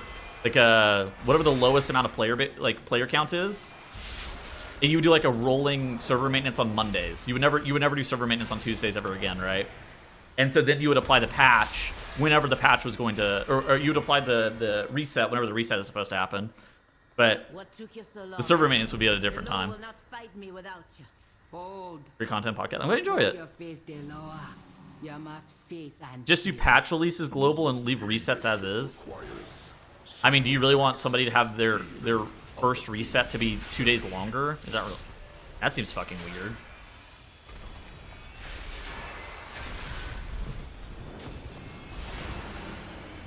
I mean, maybe that's a solution. I do agree that it feels weird that you can't play the patch whenever the season whenever it comes out. You getting one extra reset for 16 hours? That's not very good. Not very good for them either, right? That doesn't really solve the issue of the race. Like, or the... Good video? Thank you.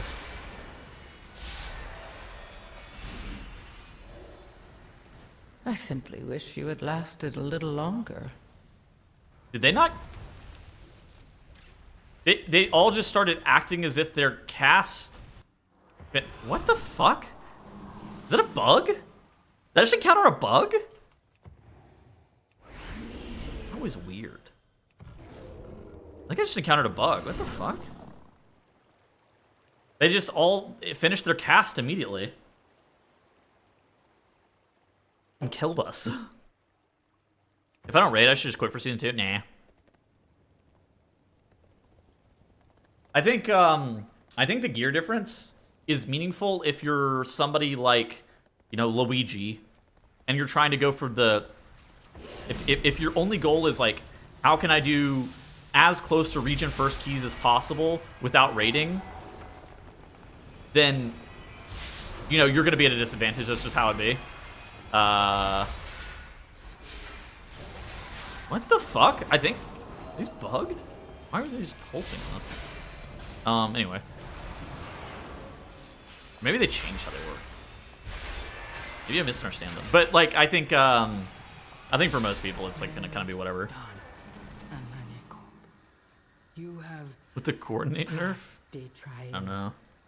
The time of release is hard for sure, but that only matters for race roll first. I mean, the time issue in the sense of raid days / times for most guilds, they don't need to change anything to still raid same raid days per week. Well, we already see this issue happen with Oceanic guilds, right? Where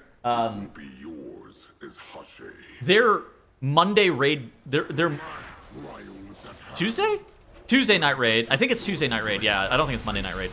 Their Tuesday night raid, because they're across the international date line, is already fucked. Like, they literally, like, halfway through most of their raid nights, they get booted offline by server maintenance, right? And so over time, most of them just don't raid that day. But if any of them do raid that night, then it's they just get fucking kicked off in the middle of raid, which that's not very good.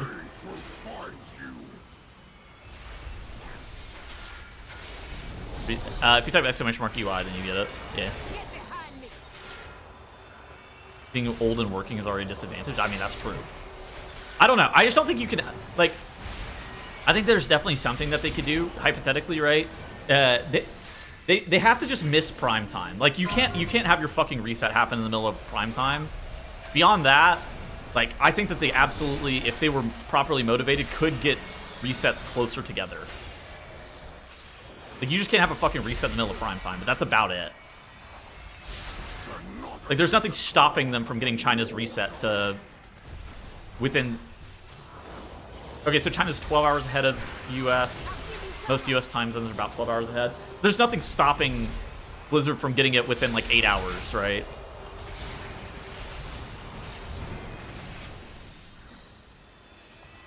Like, even if EU reset happened at in noon or something like that. So it was like some random time. Like they don't have to have their reset at the same time that NA does, but they could actually very intentionally try to get them closer, which I think is something that could happen, but it's not really. Blizzard hasn't gone with it. I think it's mostly due to their workflow processes. They're kind of comfortable with like the workflow that they have for like the patch deployment and whatnot. Because like basically what's being asked is that they change their patch deployment processes and instead do patches like a day before the patch is supposed to launch, and then the maintenance is to deploy them, right? And it's like the maintenance is not supposed to be very long at all. That's not how that works. It's not how they have been doing it, rather. I think it would fuck with their QC as well. I think their quality control would go down a little bit. But E maintenance is super short. Yeah, I mean the NA like if you don't like NA maintenance like every week is 3, 4, 5 hours, right?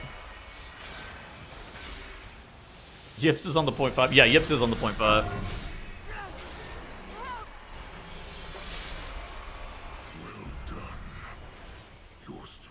Rivals mine. Oh, the dream. Yeah, he's out on that rock. Oh, what the fuck? There. I don't know why my UI didn't. Sorry. Whatever.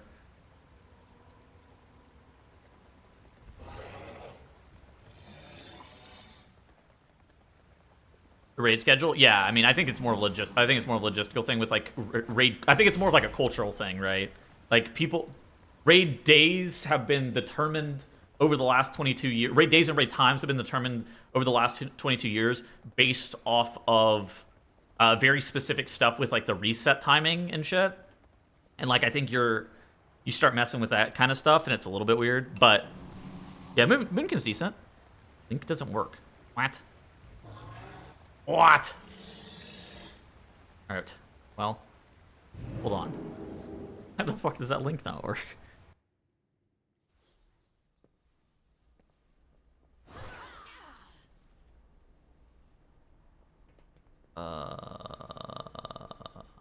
Profiles and presets. Set. Export profile.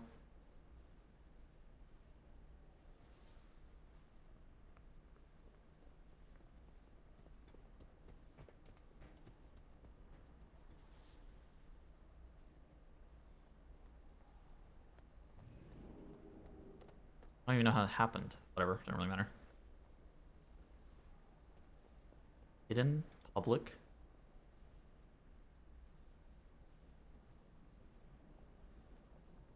It. Yeah. Let me then update the command, because that's weird. I don't know why it would do that. UI.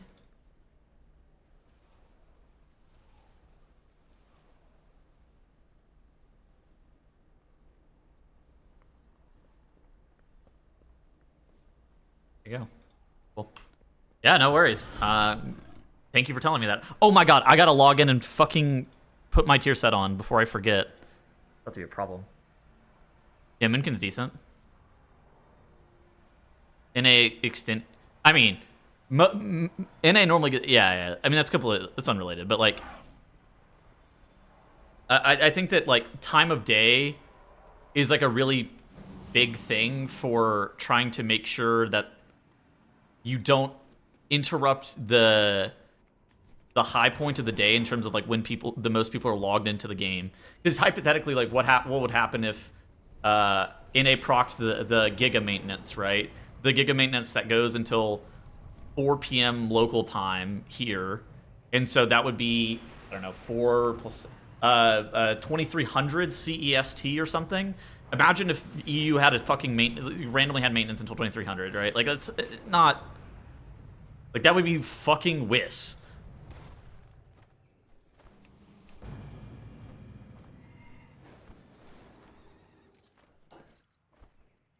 Like if it up.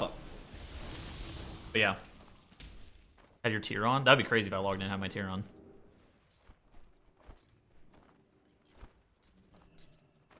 Heggles or Thor? Thor loser might come back. That guy, look, that guy's always waiting in the wings for a good Ellie Shaman season. Helmet. Shoulders. 3 out of 5. Oh my god. It was true. I didn't have my fucking 4 set on.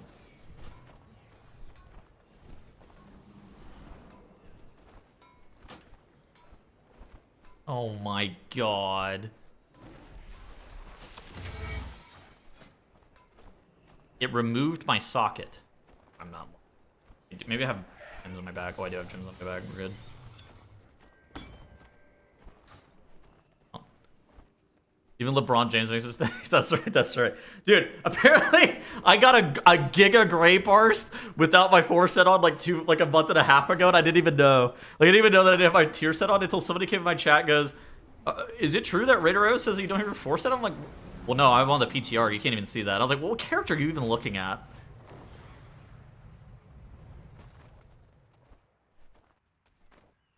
Lure CE without 4 set? Oh my goodness. Order row.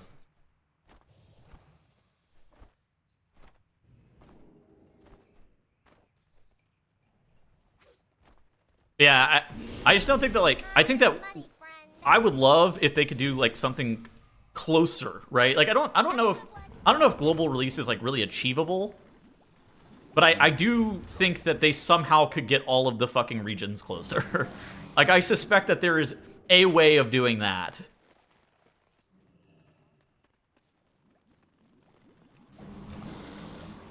If it was, yeah, I think it's something, if it was easy, they would have done it, but it's not.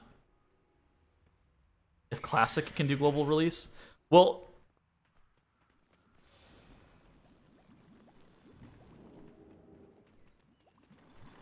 Classic is different. Resets. Yeah. Nobody's progging the fucking raid in Classic. Rate this season from 1 to 10? Oh, I think this season was good. This season was better than I anticipated. I think okay, what are the high points of the season? I think the Mythic Plus Dungeon Pool is really good. I think the addition of like Umbral Champion and Keystone Myth are really, really good. I think did I say the dungeon pool? I think it's maybe the best dungeon pool of all time. If it's not the best, it's like one of them. It's very good. I think the raid is kind of what you expect out of World of Warcraft raiding. I think that, you know, the raid's not the best, but it's not bad. Somehow they continue to make engaging raids. We need to act fast. After however many fucking years they've been working on them. So those are.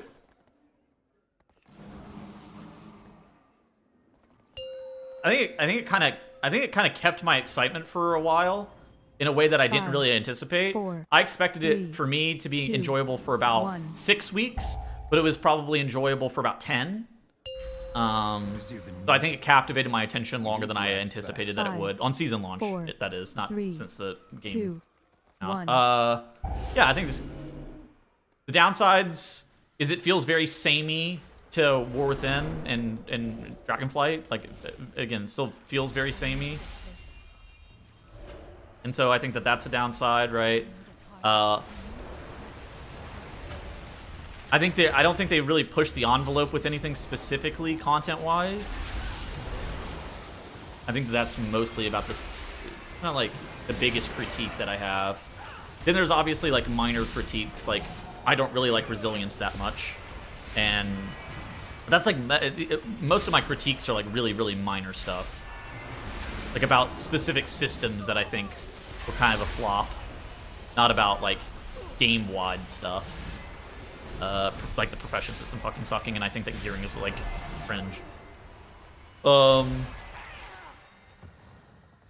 Yeah, I'd probably rate this like a. I thought it was gonna be worse. I was pleasantly surprised. Probably like a 8. What, the delves? I don't give a fuck about delves. Who the fuck? I don't give a fuck. I don't give a singular fuck about delves. I think the tuning was pretty good. Like, you know, it could always be better, but I think the tuning was like pretty reasonable. Tuning can always be better though. Like if you...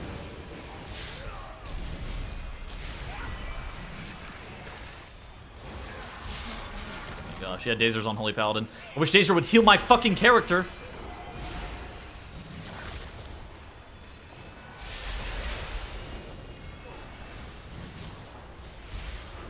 Patreon, Twitch subs, or YouTube membership better for you? I think Patreon takes by far the lowest cut. I have some legacy fucking Patreon split. I think people that start like a Patreon account nowadays get like 8 or 10% of the revenue. I think it's like a 10% revenue split. My legacy one is like 3.5 or something fucking insane. And then you compare that to Twitch or YouTube memberships, which is like 50%, right, of the money is taken by Jeff Bezos and Alphabet. Patreon takes like almost no money in comparison. I have some like non-split on Patreon, but I think it's because I had my Patreon for years and years and years and years and years.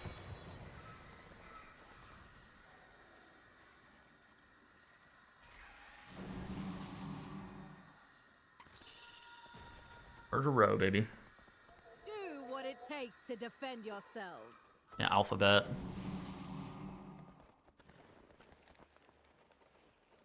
But yeah, I think that Patreon is also probably better for you guys too if you guys are looking for ways to support me, because there's more benefits associated with Patreon, right? I will say, like you get early access to videos.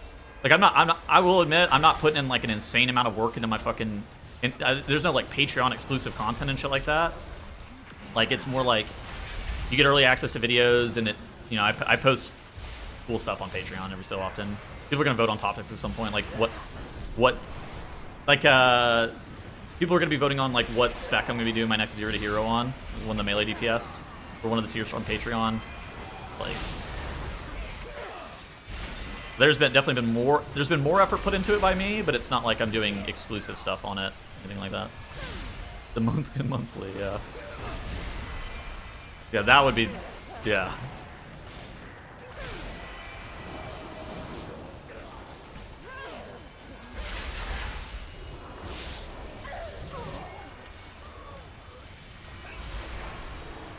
Exclusive feat picks, yeah.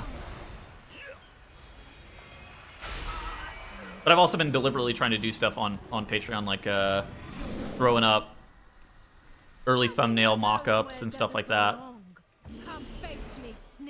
Only subscribe to this type of Patreons? No, I got bad news.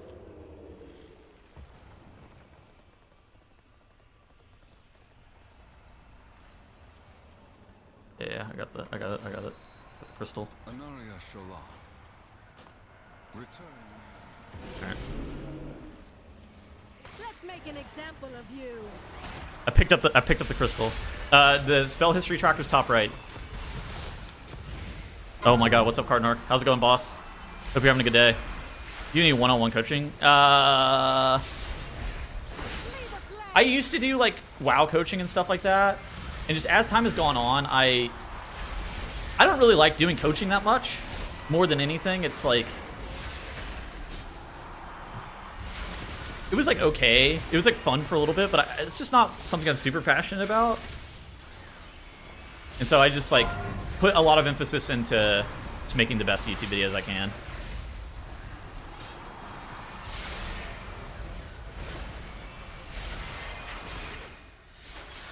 Three-set gamer, good fucking comms. A three-set wearer.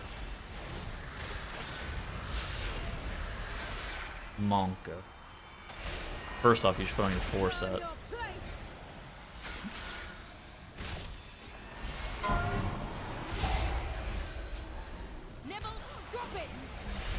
All right, I hit him with the damage amp, so he's taking 20% bonus damage from our entire group. I'm now potioned and I'm an incarn. Can we one-phase the boss? It looks like no.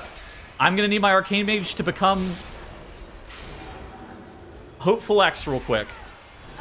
But alas, he did not become hopeful. Roll. Isn't it hot outside? Why are you wearing a hoodie? I don't go outside.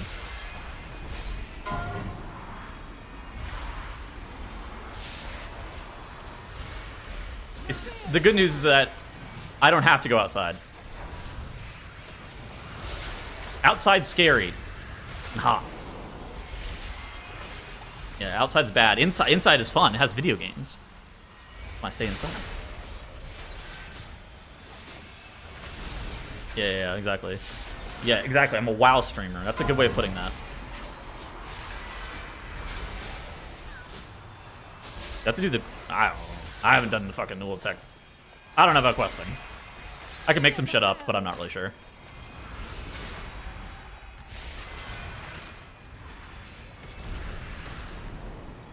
Hoodies for the drip, not warmth. Well, no, my house is nice and cool.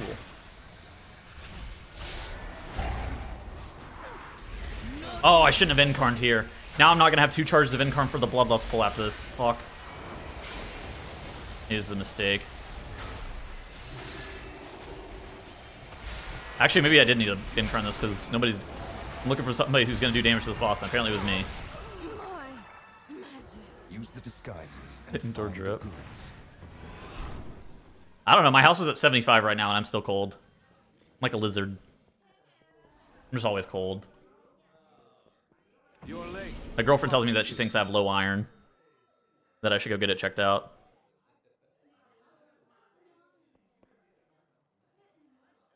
$75, I'm sweating profusely. 75, my feet are cold, bro.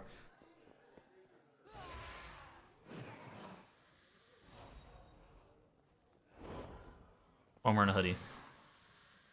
Bottle service. With perseverance, Need some cheese. We endure.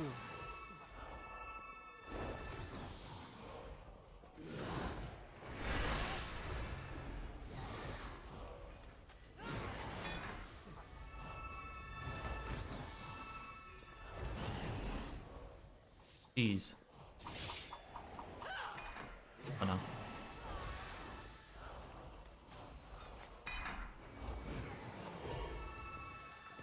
Bro, I'm getting outserved by Twix.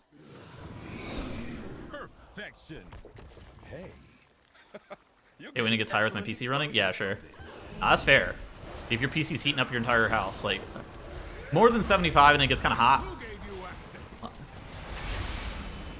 But yeah, I don't know. I'm like always cold. Oh, dude, our lust isn't even up. All right, whatever. Holy shit. Now it's time to pad my ass off. I could be star surging these Team Taskmasters, but I would worry about my tank's life. So I'm gonna do him a service, and I'm gonna pad incessantly, unapologetically, doing as much damage as possible to these fucking workers. Arms ass now? Nah, Arms good. Arms is definitely less... Okay, Arms was like... S tier. Like big S. And then they nerfed it a lot. So now it's no longer. But it's quite good. Isn't Boomkin damage always pad? Nah, not anymore. That's like some Shadowlands shit. No, that's like some Dragonflight shit, probably. Moonkin kind of naturally does prio damage nowadays. Lunar Calling, it's like a node that's in the Elun's Chosen tree. It makes your Starfire do like decent prio damage, and Starfire contributes about, I don't know. Oh. He didn't blow up the fucking Honka barrel. Yeah, Starfire is about, I don't know, 15-20% of your damage. And so it's pretty good prio. Less without Weaver. Definitely less without Weaver. That's 100% sure. True. Absolutely right about that. Is their prio actually good, though, compared to other classes? Oh, yeah, I mean, I think Moonkin probably has more prio damage than most classes. I think most... first off, most people lie about how much fucking prio damage their class has, because they don't really fucking know. And compared to most classes, Moonkin's prio is really not that bad. Probably top half of specs. It's like, it's not great, but it's like fine.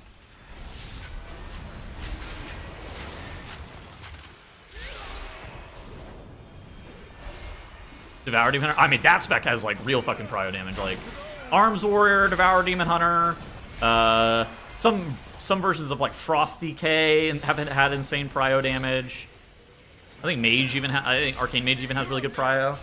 Like those specs have good prio, right? And then there's like there's like the top tier of like prio classes, and then there's like what's some shit that doesn't have prio damage. Fucking fire, right? Current fire. I'm pretty sure there's like flame striking and have minimal to no prio. Arcane. Yeah, Unholy Decay. Like, there's a lot of classes that will be like, oh yeah, I'm doing prio damage to this mob. And you're like, dude, you were not fucking doing any prio damage to this mob.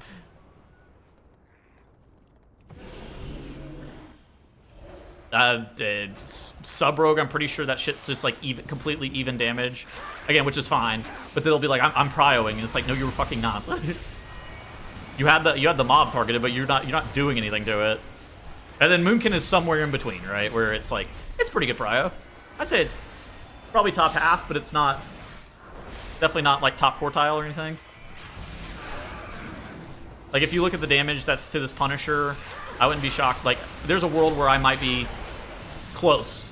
Both of these specializations have what I would describe as quite good prio. I think Arms maybe even has funnel with Sweeping Strikes, but like, and then Arcane has some funnel with like Resonance and shit, but like, Moonkin's like fine. But yeah, that almost all of it's based around Elun's Chosen, and you get like a decent amount of prio from Starfire. But I will say something that is true is you do get reverse funnel on AoE. Like whenever a secondary target is added, your single target damage to the main target goes down. If that target is completely worthless, right? Say there's no point in killing the secondary target for whatever reason. It's like hypothetically it's an immune target, which does happen sometimes. A decent amount of dot classes want to dot that for like extra resources and stuff. Moonkin, on the other hand, actually loses single target damage by dotting that guy. First off, there's the globals that are lost. But secondly, you also lose Shooting Stars procs on your main target. Like the target enemies of Mysaras. Yeah, something like that, right?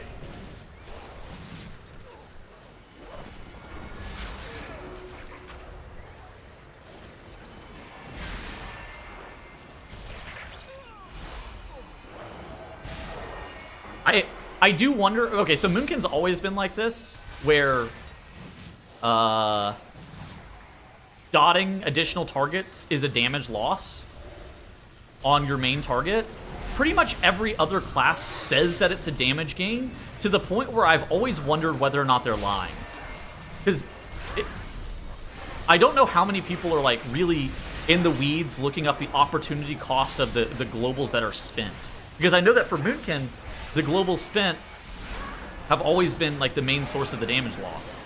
Like needing to spend multiple globals to dot up a mob even if it does give you good astral power, there's been seasons where it did give you good astral power, like say Legion or something like that. It's never been a damage gain. And so I've always been wondering, like, some of these other specializations that say it's actually worth for them to dot a secondary target with the globals that they have to spend, whether or not it really has been. Because, like, I feel like that's something that absolutely could have been made up by a bunch of people. Never really know. And then they just say it does more damage because it's like, it feels good. Like Ellie Shaman, I think, is kind of an interesting one. Like, where they're, like, flame shocking a fucking second target. And then they get a little bit more... They get a little bit more Maelstrom. They don't get a lot more Maelstrom. Then I'm like, I don't know about that shit. No, he said bug. Did they fix Arcane's bug? I am not sure. I don't think so. But they maybe did. All damage with pure single target's padding changed my mind. I cannot. You're just based. The lava burst procs. I mean, yes, right? You get instant cast lava burst procs, and you get a little bit of Maelstrom, but it's a global spent, and I'm just like, I don't know. I don't know about all that. There's also been some instances where they're playing P-Wave, right? And so then they get a little bit haste. There's like some resources gained, but the global spent. Would that not have been better spent pressing something else? What makes you think? Wish they'd just scrap it and give it something actually viable. Yeah, I don't know what the fuck that shit's for. They brought it back whenever people started bitching because casuals love the moon. But then, yeah, it's been terrible for... I think it should actually get decoupled from Elune's Chosen and kind of be its own thing. I don't really... Yeah. The moon is interesting. I don't know. A lot of people like the moon because it's visually very satisfying. You get 40 astral power, so it feels good to press. So I think a lot of people like it. I've never really been huge into moons.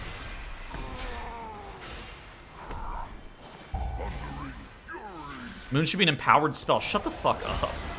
Which should not. I just dropped this axe in the middle of the room because I just read some dumb shit about moons being an empowered spell. Dude, I do not want a fucking empowered spell.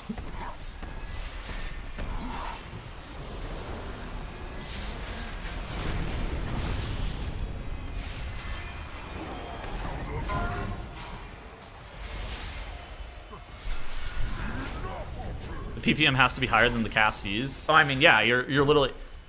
You're trying to offset something that's a dead global into a single target, right? So you're wasting the... So the Flame Shock, I think, ends up being less Maelstrom gained than the Lightning Bolt that you otherwise would have cast. Plus, you lost the damage because Flame Shock doesn't really do any fucking damage compared to, like, Lightning Bolt, right? Not that Lightning Bolt's like a premium GCD or something like that. But that's kind of the thought process that has to go into it, is, like, how much is that damage global worth? And then there's the... Sure, you do get a Lava Surge proc, which gives you a free Lava Burst, right? Which, there is damage gained in that. But that's also a global that is spent. Like, it's not a global that you just gain back for free. While it is a more premium global, again, than Lightning Bolt. Was that... Oh my god, it killed me. I should have bark skinned. Actually, I don't know if my bark skin was up.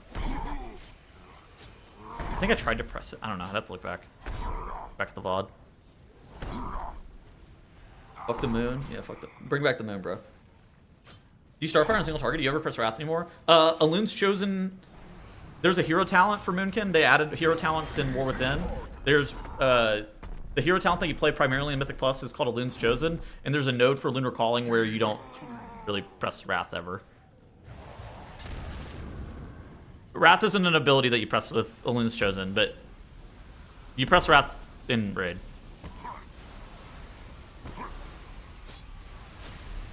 Moon should be a part of the core rotation. I don't, like, Moons and Convoke never really done it for me, personally. I'm like a big Starfall stan. That's my favorite ability. I fucking love Starfall. That's like my 101 for fun abilities. Starfall is like... I fucking love that ability. That ability rules. Moons and Fury of Elune and Convoke, never really done it for me. I want Legion Starfall back. I don't want Legion Starfall back. I want the feeling of Legion Starfall to come back, though. I want Legion... Actually, what I want is, like, Legion Shooting Stars to come back. That's the real sauce. Bring Legion Shooting Stars back. Holy fug. That was the goated. That was goated. Because that made Legion Starfall feel like some hot shit. It was like stellar amplification, which like made your dots do more damage whenever you had a Starfall out. And old Shooting Stars, oh my god, it just made Starfall so fucking nice. The wolf? I mean, you still got the wolf. That guy's over here. Goldrun. That dog.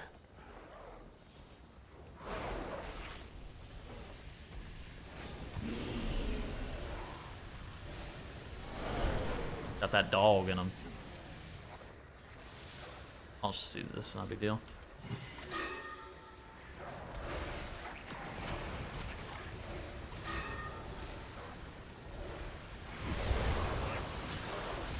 Alright, and then we hit the solar beam. Bang. The mobs are locked down for 8 seconds. The light of the sun protects us. Keep the mobs under the light of the sun. We will be guided by it.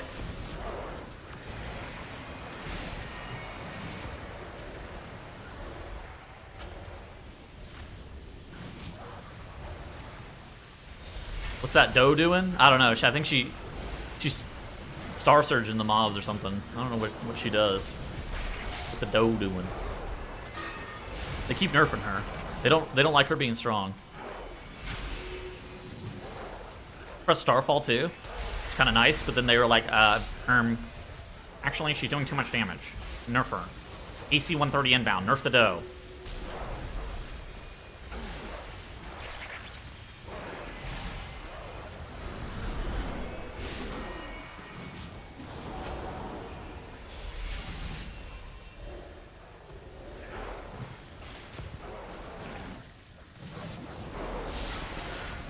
If there's a 0.5% chance for Starfall, drop a moon.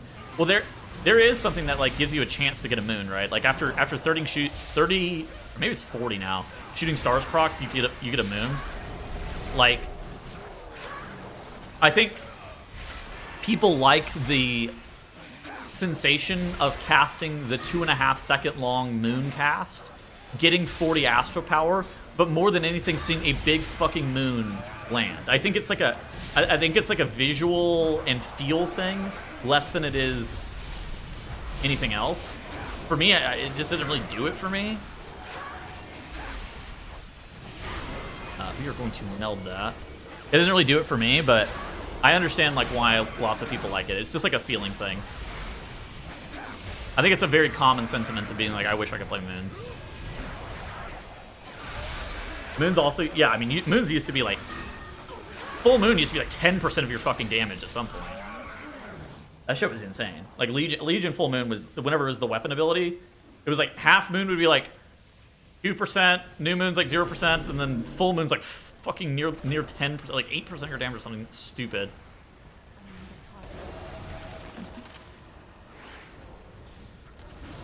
Oh my god. Imp Island.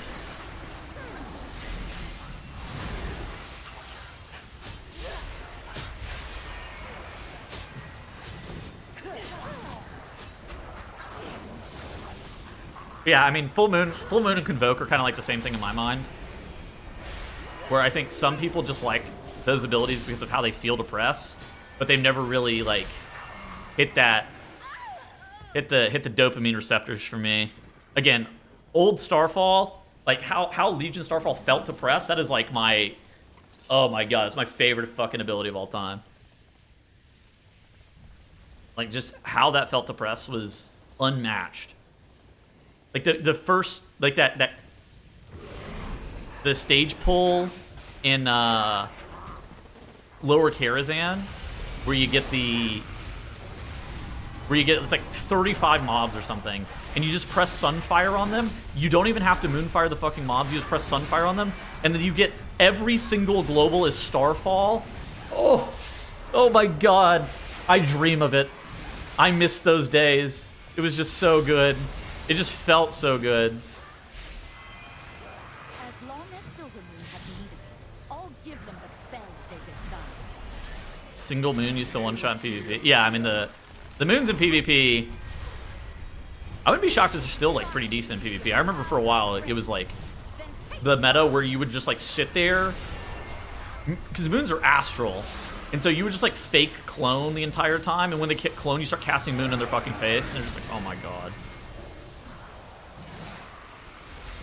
Only the strongest survive. Stellar Drift. I mean, I'm not even that big into Drift. Like Drift was like okay. Drift was like. I didn't agree with them removing Drift. They removed Stellar Drift for the same reason they removed Blink, Displacer Beast. They're like, you're encroaching too much on Mage's class fantasy, thus you can't have this ability. And it's just like, are you fucking kidding me?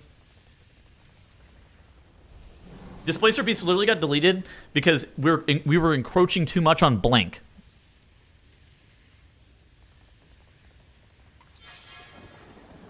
What's Mage like about Drift? Moonkin is designed in a way as a class to where you're supposed to be hard casting your abilities more frequently. Unlike many of the other casters who have abilities to be able to gain movement for extended periods of time. We believe that Stellar Drift is too freeing in this way, and we would like Moonkin to go back to hard casting more frequently. Is like kind of what they're getting at. Meanwhile, fucking Mage has that stupid ass Mage ability that lets you cast a bunch of abilities after you press it. It's the one that's on the choice node with Shimmer. Like you're encroaching too much on Mage's class fantasy. That's where we're removing this shit again. Kidding me, man?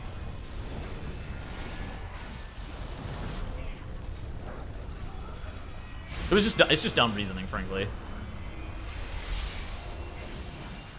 Your movements are dots. Like I don't really care about Stellar Drift.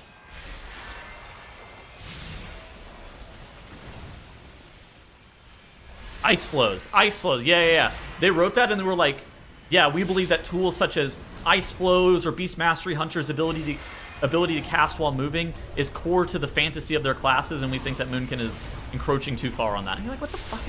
Dude, why is Moonkin the only why is Drew the only goddamn spec that suffers from this stupid shit?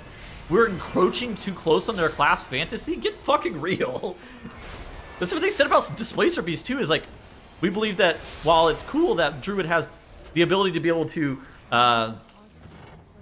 blink with Displacer Beast, we believe it is just too close in line with what blink is for Mage. Why is Druid the only fucking spec that has this shit happen to them? How has this happened to me twice? If I had a nickel for every time that it happened, I'd have 2 nickels, which is weird that it's happened twice. How the fuck? These goddamn mages. Look, like, this guy, I'm gonna dot him, and now I'm doing less damage to the boss because of it. There's no way that I can even recover damage-wise to the boss, because I spent 2 globals dotting this guy, which is completely worthless. It will make me look better on the meter, but it's worse on the damage to the boss department. Reroll Mage. I mean, I'm not rerolling Mage, but also what the fuck? Like, again, Stellar Drift, it just is what it is. Like, it's not... I'm not like, oh yeah, I need Stellar Drift. I didn't even like think that Stellar Drift is that big of a deal. Their reasoning just sucks. They just do stupid shit with their reasoning sometimes that is a tilter. But the meter is all that matters. Good point. All right. With that into careful consideration, I'm going to dot the mobs again. I'm going to dot that guy again.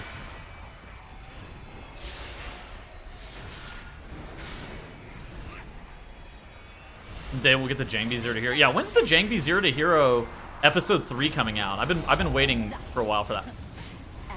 No kick. I was gonna say I can't battle res right now. I'm too busy AoEing, but battle res isn't even up.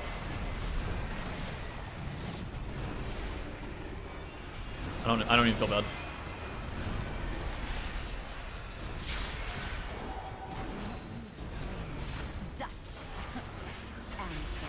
Your PXW, bro. One spell reflect, man. I need that guy. That guy's got more kicks. Get in there. You think the dungeon will be playable without a bleed dispel? Which dungeon? This one? I think the dungeon that has the hardest hitting bleeds is Blinding Veil. That's the one that I'm like, the fucking bleeds in that dungeon are ridiculous. I don't have Solar Beam for 5 seconds. I'm just gonna sit here and Moonfire for a couple seconds. Then I'm gonna Solar Beam now. Then I'm gonna Incarn, and I'm gonna Starfall a bunch of times, killing these imps. I'm gonna Gate. EXW is gonna die to the wave. Alright. And then there were 3. Guys, we might be declaring victory after this one. That one has quite a few bleeds. Yeah, that's the one. I don't think bleed dispel is required, but that dungeon does have quite a few bleeds. The mobs that are like the Shredder equivalent in there fucking bleed you, and it's really cringe. They just do they do about a Billy. I'm Bear. What a disappointment you are. I'm gonna bark. Let's see. Oh no, you're getting taken out of Solar Beam. I'm dead. This is the death of TTV titles, I believe. Good night, sir. Dazer? Like I think Dazer's cooking. Amateur.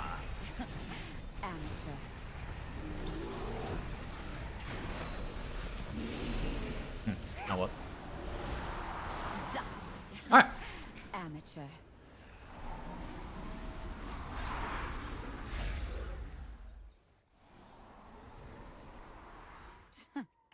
Back to business, as usual.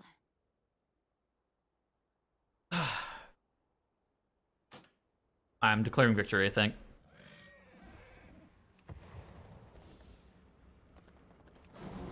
One more attempt.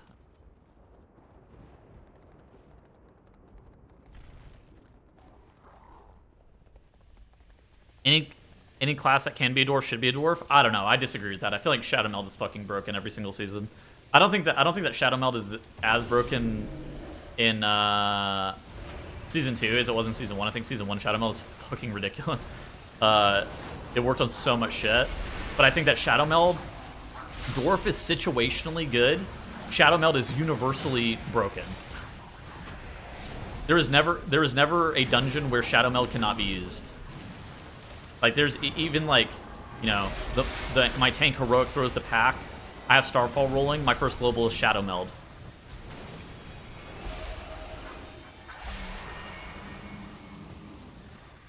Worst or ugly? I mean, yeah, sure.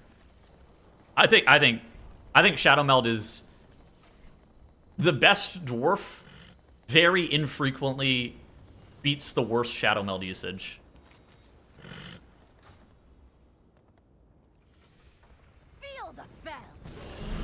There are some dungeons in some seasons where that's not true. Like, what was that stupid fucking dungeon from season 2 Dragonflight? Oldemon?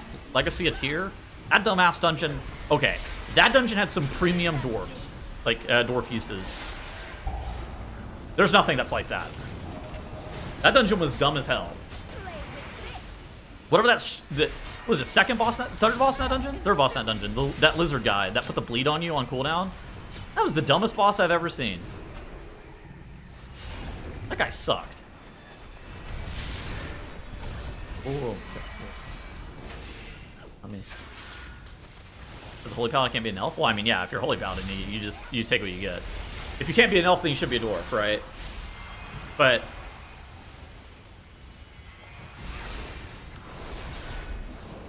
you do more DPS looking like a slick dwarf. Oh, looking slick than being a dwarf. Oh, no, I think dwarves look cool. Dwarves look great on my YouTube thumbnails, too. Way better than blood elves or night elves. Nothing looks better on a YouTube thumbnail than a dwarf.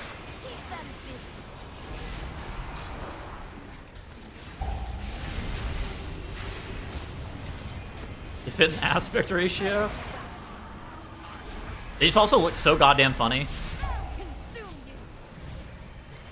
Kultarin? Oh my god, I could use a Kultarin. That would be... Though I don't think classic players know what a Kultarin is. word of its existence hasn't reached GPT-3 or whatever the fuck classic players use.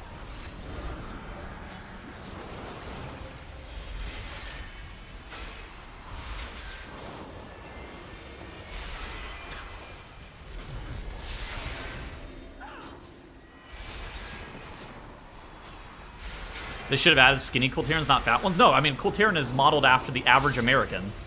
They were very intentional with their design of Kultirans. I understand. I think it makes sense.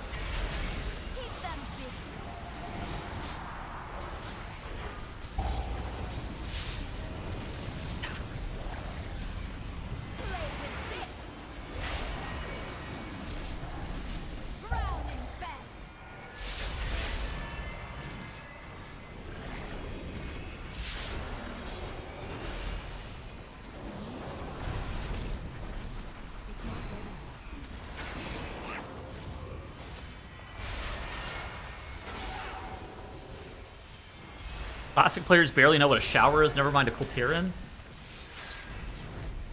I'd like to shout out the Red Empire.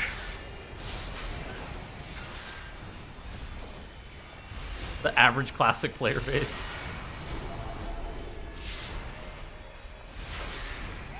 Bro actually named himself Poppy Putin and thought he was fucking cooking. Is that not the most insane shit ever? Like, dude, that guy unironically named himself Poppy Putin. He goes, "This is the name I'm going for." How was that name allowed? The Void Storm frightens the city for good reason.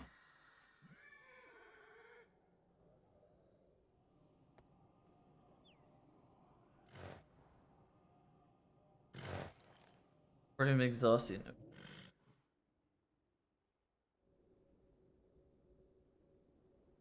No additional transfer.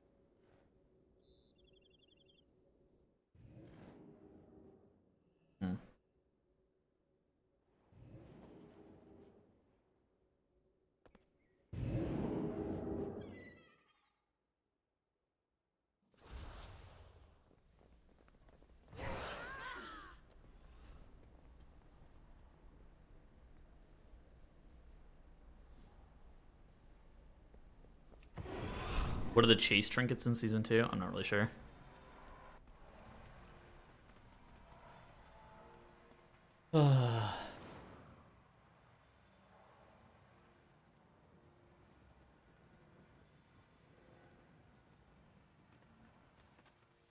Zero to yes.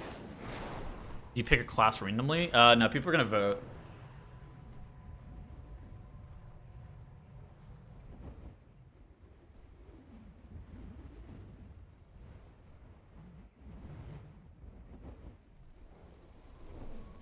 All right.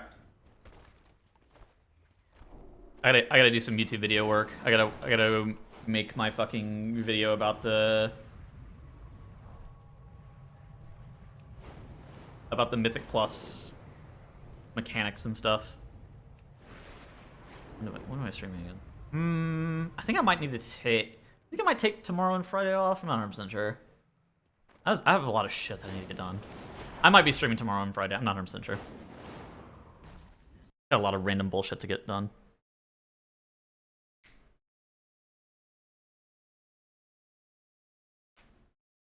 Jib.